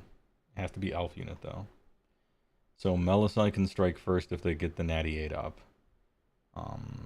Any infantry can teleport, but only sometimes if you roll. But in a way that doesn't really necessarily lend itself to BTs, because you got to choose them pretty early. Or you virtually don't fail charges ever for elves. Alright, you have some choices here. I don't know what dock players use, but you have some choices. Heroic traits. Although, I gotta say, I remember when they said that the battle formations wouldn't be so locked to units, and then everything is keyworded, so... I thought they were supposed to be about playstyle, but whatever, I guess. Grow traits. Master of Poisson. End of any turn, pick an enemy unit that had any damage points allocated to it this turn by this unit's combat attacks. For the rest of the battle, that cannot be healed. Silver bullet. And slain models cannot be returned to the target unit. Silver bullet. Alright, we got a big old silver bullet here. This would be cool if you could choose these things at deployment. End of any turn, bathed in blood. Then again, like, your hero has to, like, damage stuff. I don't know if that's ever happening. Bathed in blood. Heal 3 if it's in combat. Again, this is a hero. Marathi's going to be in combat. I don't know about anyone else. Zealous Orator. If a friendly unit wholly within 12 uses rally. Alright. I mean, probably that one. Probably this one. It's the only one that doesn't need your foot-ass hero to be in combat. Once per battle, your hero phase. Friendly Darzakin Priest, wholly within 12. Give that unit D6 ritual points. Oh, you're going for a combo, are you? How many priests do you normally run? Once per battle. Or Crown of HeyWoah. Subtract 2 from the control scores of enemy units. Don't name me after something this bad. I rescind this. Once per battle, your movement 7-fold shadow. If this unit is not in combat, remove from battlefield. Oh, just teleport. Alright. Once per battle again. I don't like their traits or artifacts. These aren't fun. I really don't like their traits or artifacts in Doc. Don't like them at all. Spell lore. Steed of Shadows. And it's a 5. Target can use charge even if it ran. Alright, unlimited run and charge. Sure, pretty easy to cast too. Doomfire. Enemy unit within 12. Boo. And a 7. Not great. If the target unit has fewer than 10 models, D3 mortal damage on the target. If it has 10 to 19, D6. If it has 20 or more, 6. This is the Thunder Tusk ability. Sorry you had to. Sorry you got that. That shit sucks. Your hero phase Mind Razor 8. Okay. This is really hard to cast in this army. That's annoying. It always has been 8, but add 1 to rend. In addition, if it charged, add 1 to damage. Okay, so you either are going to do damage, shitloads of damage, or Mind Razor fails, and it's nothing. It's a really, really, really strong buff that is kind of unlikely to work, and it's a linchpin thing. I don't know that I like the dynamic of it.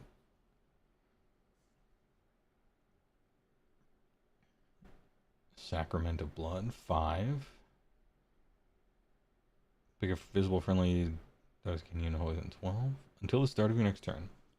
Add 1 to the current battle round number when determining which effects on the Blood Rights table apply to the target. Cool. If the chanting roll was 10 up until the start of your next turn, treat the current battle round as just 5. Cool. That's fun. And it's unlimited. 5 is rough for that.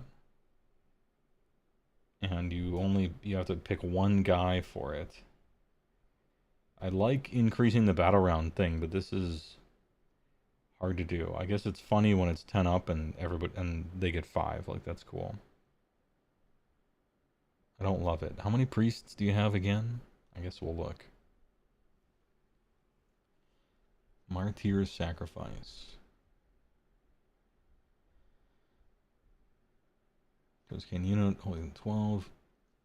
Till the start of your next turn, each time model in the target unit is slain, before removing it, you can pick an enemy and roll a die. If the chanting roll was 8 up, roll 2 instead of 1 for each. Okay, you get murder rolls, essentially. You get the corn murder rolls, except on a prayer.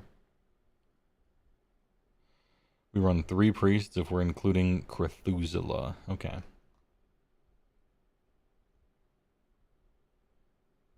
Alright. 3 priests is a proper amount of priests to, like, get something out of these, I think. Covenant of the Ironheart. Ignore negative modifiers to target's control score until the start of next turn, whatever. In addition, if the chanting roll is 8, add 5 to control score, whatever. Maybe this matters sometimes, but... Hey, alright. I like the Blood Rights thing. I like that effect.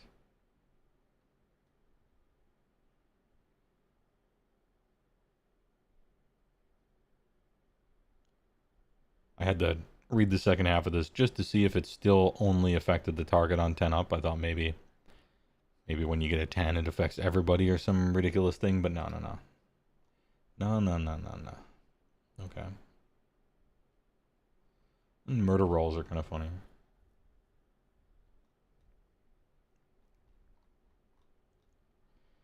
Morathi Kane.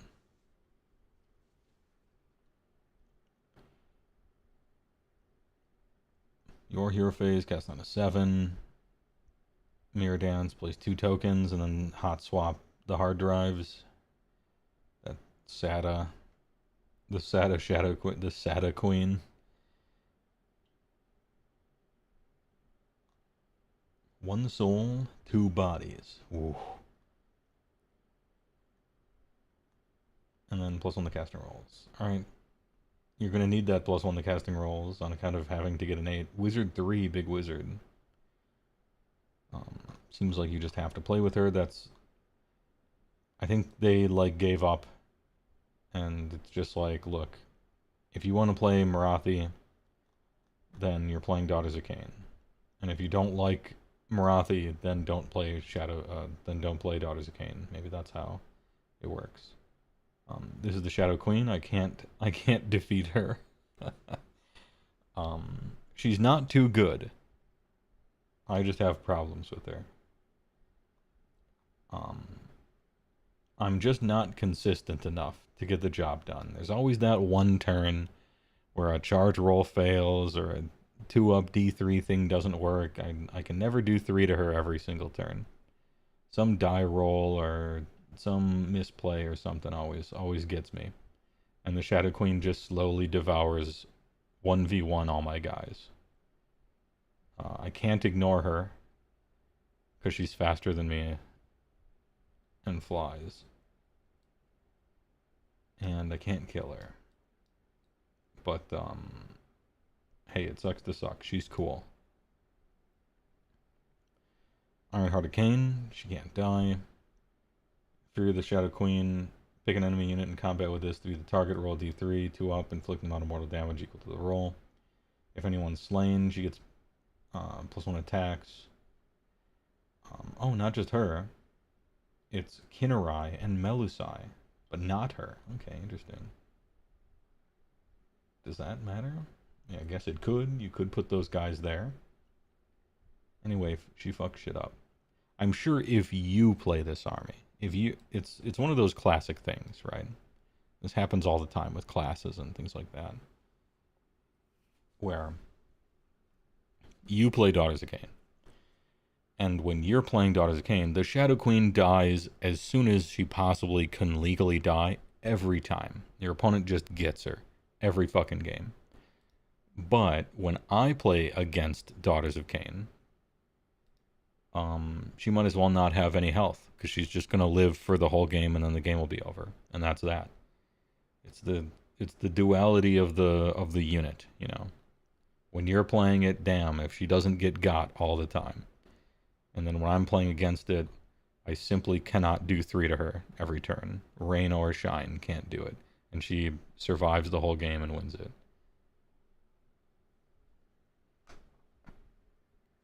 It's unfair and broken and non-interactive when you do it, but if I do it, it's awesome. Yeah, kind of like that. No, I still think it's awesome when they do it. It's objectively sweet when they do it. I just lose to it, that's all. But it's like, it's cool. Cthulhu the Crone Seer. 1 priest. She fly. Infantry lady. Is it the foot hero? Staff of Morai Heg. 6/5/12. Burnt offerings. Once per turn any hero phase. If this unit is within the combat range of a friendly Cauldron of Blood, pick a visible friendly Daughters of Cain elf, non-hero infantry unit, wholly within 18 of this unit to be the target. It's a lot of word salad, but I know what they mean by it. And then you roll a die, and then on a 2-up, pick one of the following until starting. Enemy units cannot use commands while they are in combat with the target. The target non-hero infantry unit wholly within 18. Prophecy of Silence is strong. Prophecy of Dank Wings. Target can use normal move as if it were your movement phase. That unit counts as having used a run ability. For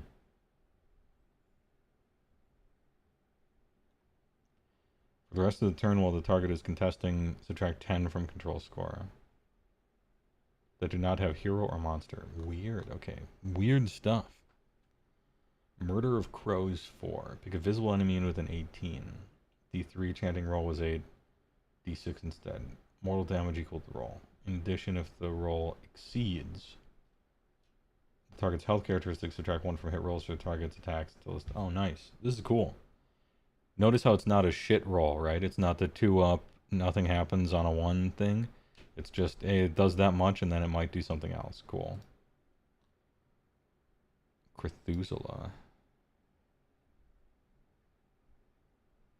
Why isn't she up here? Is she down here? Hello? Oh, am I looking for a K instead of a C? I am looking for a K instead of a C. 190. Yeah, that is kind of on the cusp, right? Because she's only a priest 1 and 190 is kind of high. And she wants you to be playing with Cauldrons of Blood, but she's like good. 18's decent for this.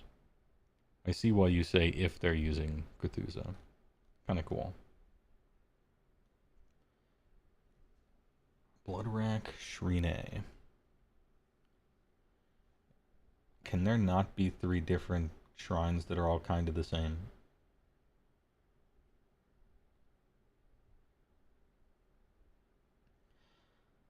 Or of Agony Hero Phase, D2-up D3 things, Bladed Impact.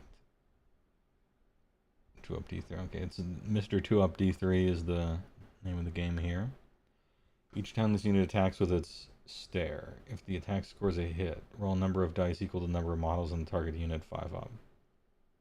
Cannot pick the same enemy unit to be the target more than once per phase. Yeah, but it has 1 attack. I guess you could get a bonus to that somehow. Fair enough.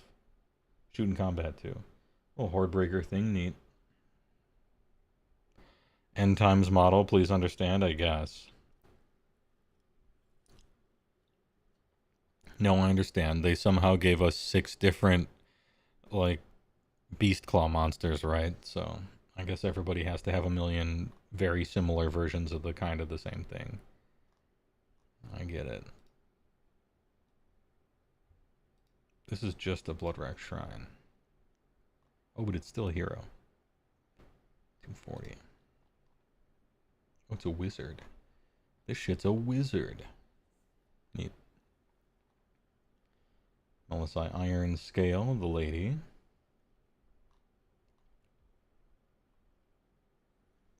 Keldrasathe. 12, 2, 3, 1, 2, blah, blah. Crypt Mortal, hey. That'll happen once, a fight, maybe. You can reroll charge rolls from Melisai while they're holier than 12. And then she has the fight thing, but it comes with a free all-out attack. Or no, it comes with a +1 attacks characteristic. That's extra good. That's good enough, you might play this.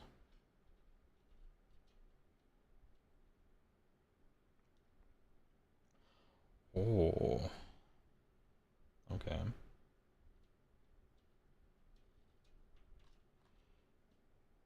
Dare I ask if it's free? It's not. If you're trying to play snakes, I guess. And again, you have to fight with her, which is super annoying to trigger that. But it is +1 attacks. And you do get reroll charges. And then what was that thing?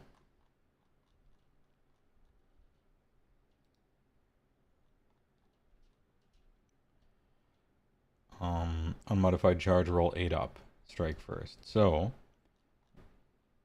normally I wouldn't like that because it's a little random, but you do get to re-roll that for free, as long as you're wholly within her. Steel, it's unlikely to get an 8 up, but maybe a 50-50. Okay. Hag Queen on Cauldron. She passes out a once per turn army. Any hero phase, though. 3 up, ward 5 for the rest of the turn. Priest 1. Add 1 save rolls, friendly Dock Infantry holier than 9. And 1 the chanting rolls for Priest holier than 9. Cool. Damn, what a buff wagon this is. Super slow. So you pass out a 5 up ward on both turns. And you add 1 the save rolls for infantry around you. And you add 1 the chanting rolls. And you're a priest. Okay. I mean, you're a buff wagon, that's what you do. You pass out buffs.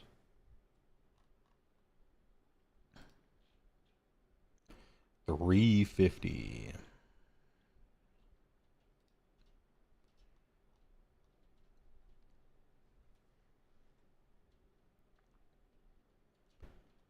Bloodrack Medusa. Wizard 1.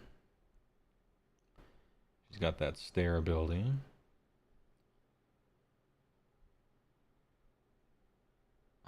She has the fight thing, but it doesn't come with a bonus. So it is bad. Hago Queen. Oh, the Sippy Cup. I remember this thing. She's a priest 1. 3 up, ward 5 up. Not exactly battle shock immune and +1 to wound on a 60-point unit, but or a 40-point for very briefly. Are you trying to give yourself a ward in this army, or do you just accept that you're a super glass cannon and try to kill? I wonder. You probably try to kill, but maybe I'm wrong. Avatar of Kahane.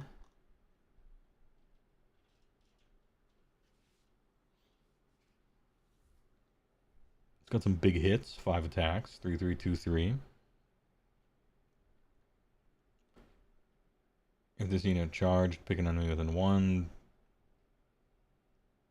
You have Rampage.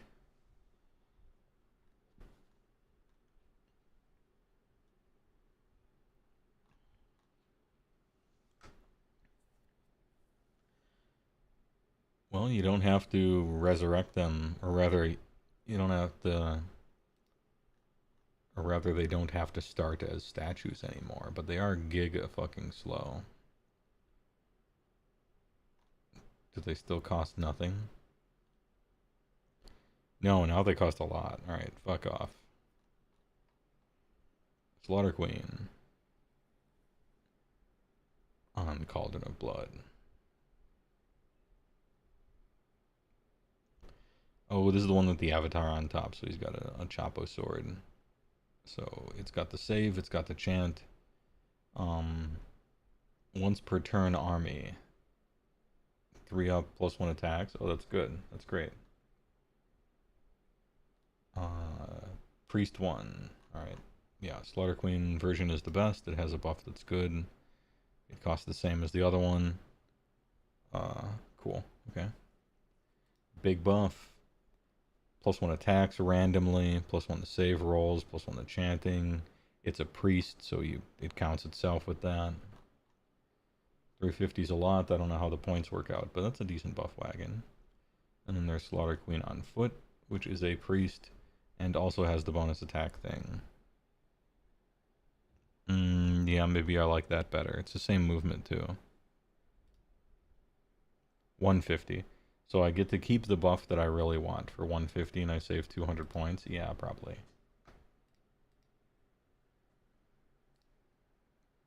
But maybe she just dies to everything, and so you're afraid of that. I'm not sure.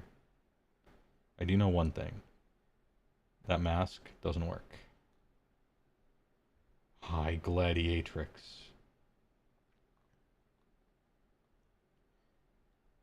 Paragon of S Laughter. Any combat phase. If this unit is in combat, pick a visible, friendly, Daughters of Cain, elf, non-hero infantry. Add one of the Ren characteristic melee weapons. Cool. But only if this is in combat, huh?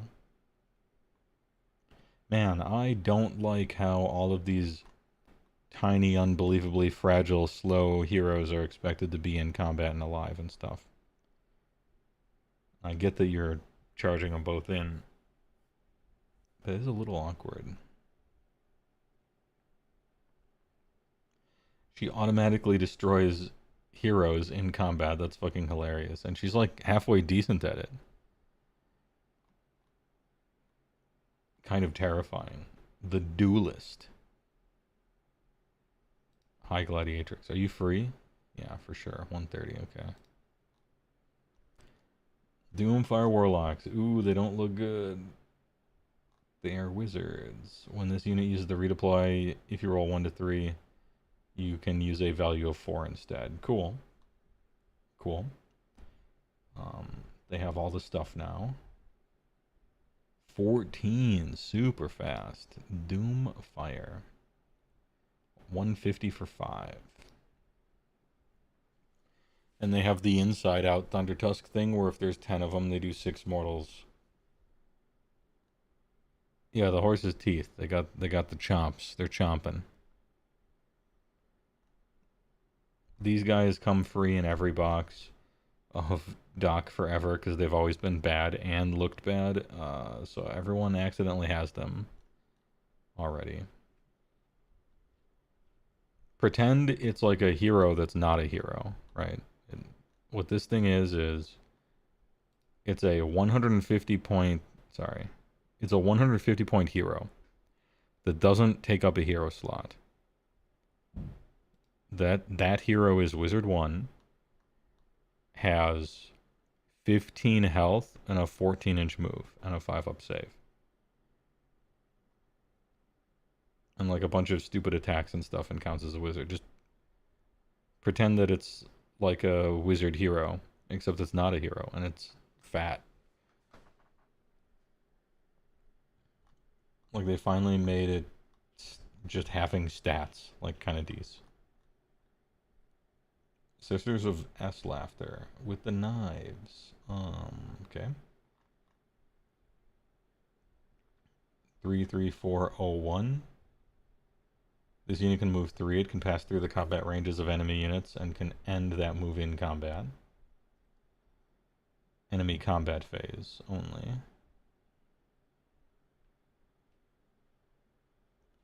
Anti-infantry Ren. So this is with the knives. 10 for 130. You got 3 attacks, 3401. And if you cast all your buffs, they do a lot of damage. And then the Sisters of Slaughter with the Bladed Bucklers do 1 fewer attack. But they're at -1 to be hit for combat attacks. Okay.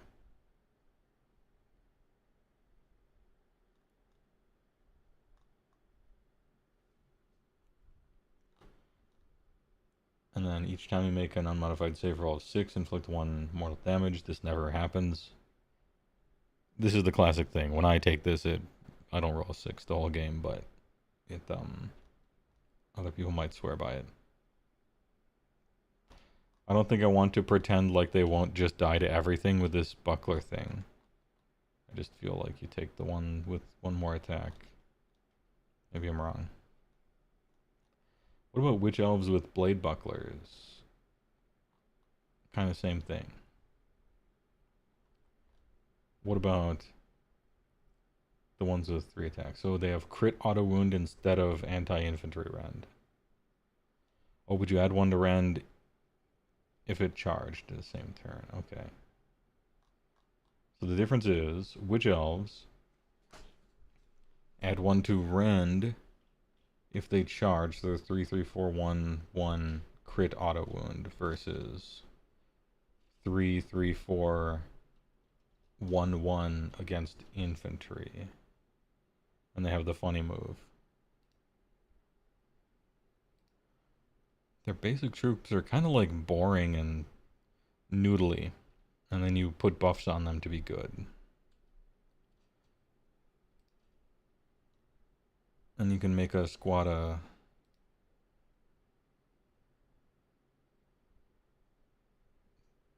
10 of them.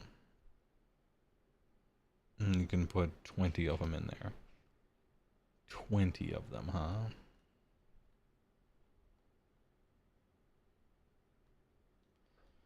And then there's the bow snakes, who don't do mortals anymore. And then if they didn't use a move ability and they weren't set up, they auto wound on 5s instead of 6s. 18.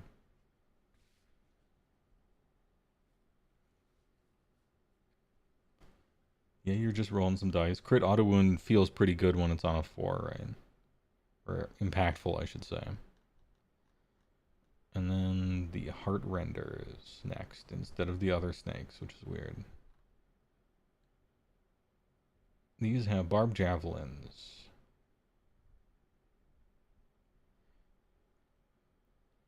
If this unit used the shoot ability, it can move d6. It cannot move into combat during any part of that move, okay? Any shooting phase as well. I think I like the shoot ones.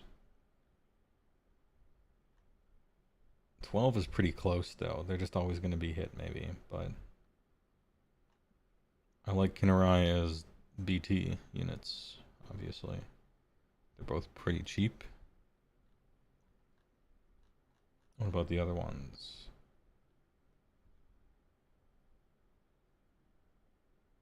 Oh, after using a fight, you can actually d6, and if you roll a 4, sometimes you can maybe even get out of combat.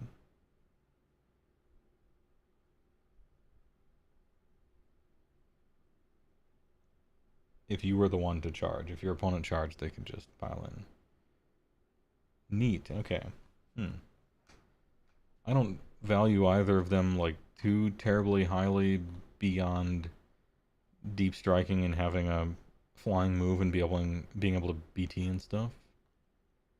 But I kind of like them. I would take the heart renders, I think. Even if this is kind of short range to matter. And then Blood Sisters. Only 2 attacks. 3, 4, 1, 2. Oh, crit mortal though. Okay.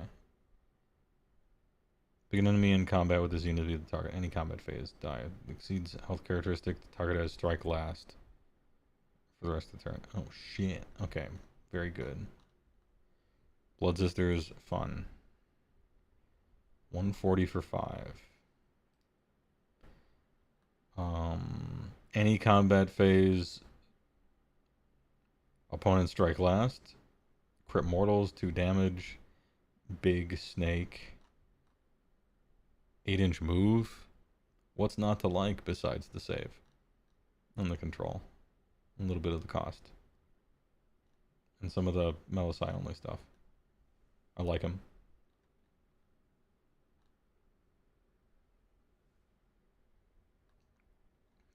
Canaanite Shadow Stalkers. Look at these fucking cosplayers. Hey, alright. Some warband or whatever. Remove this unit from the battlefield. Yeah. Your movement phase. Teleport for free. Sure. Are you cheap? Canaanite Shadow Stalkers? Oh, you're really cheap. I like you better than Kinnerai, probably. You teleport every turn. Damn, I made fun of how, like, lame they look, but they're good. Yep, I like them. The price is right. And then, now we got these things. Age of Sigmar is easily your most watched content for a game that you have never played. Hey, I appreciate it. Thanks a lot. Bloodrack Hyper. Pick an infantry hero in combat with it. So sometimes you can strike last, but only for an infantry hero. Damn, look how they massacred my boy. This thing used to kill heroes. Now it makes them fight last. I guess you can still magically hit with everything and just roll 6s, right? Blade of Wind.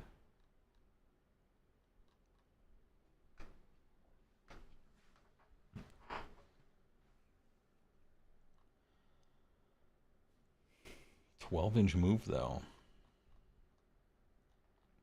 12-inch move though. Heart of Furry. Oh, it's sort of a, you know, plop down a little defense for your glass cannons. Alright, neat. Daughters Kane. These guys, despite me making fun of how they look, are super good. Blood Sisters look fun. The little witchy elvy things don't, to me. Doomfires are better than they ever have been. High Gladiatrix being able to auto-kill a hero is funny, and she's free. Drop-wise. Slaughter Queen's buff is super good.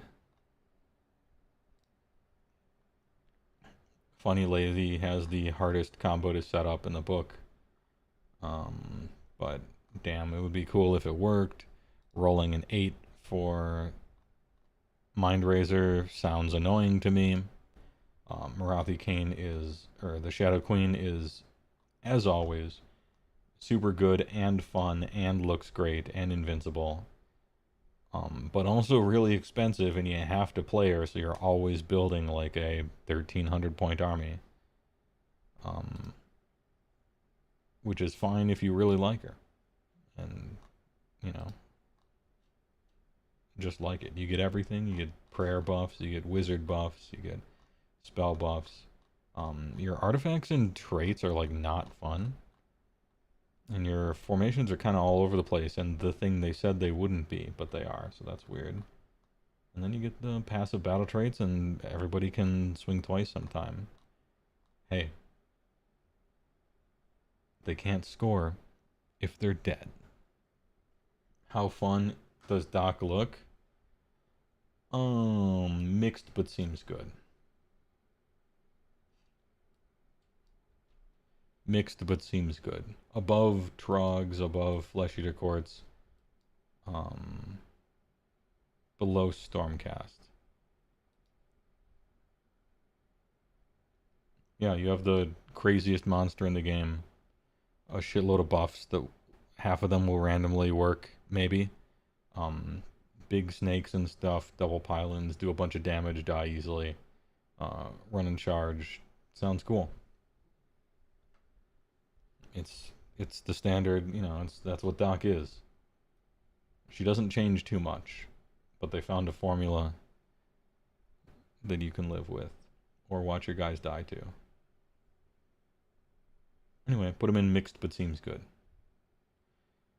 Dude, I think there's only 4 indexes left, and then we can have fun on stream again. Remember fun? Anyway, thanks for sticking around. Speaking of, I appreciate it. As my camera has just died. Nope, we're back. Alright, camera's back. Anyway, chat, thanks for watching. I'm working on YouTube videos in the background now. Now that big work is mostly cooling down. So if anyone here likes my YouTube videos that I upload once every 4 years, I got a few of them in the tank. It's almost been 4 years. So thanks for stopping by. Thanks for watching. Thanks for the subs and the bits and the primes. I will see you possibly for an impromptu stream this week if I simply can't help myself and have to big walk to the armory, brother. We'll see. Anyway, thanks for watching.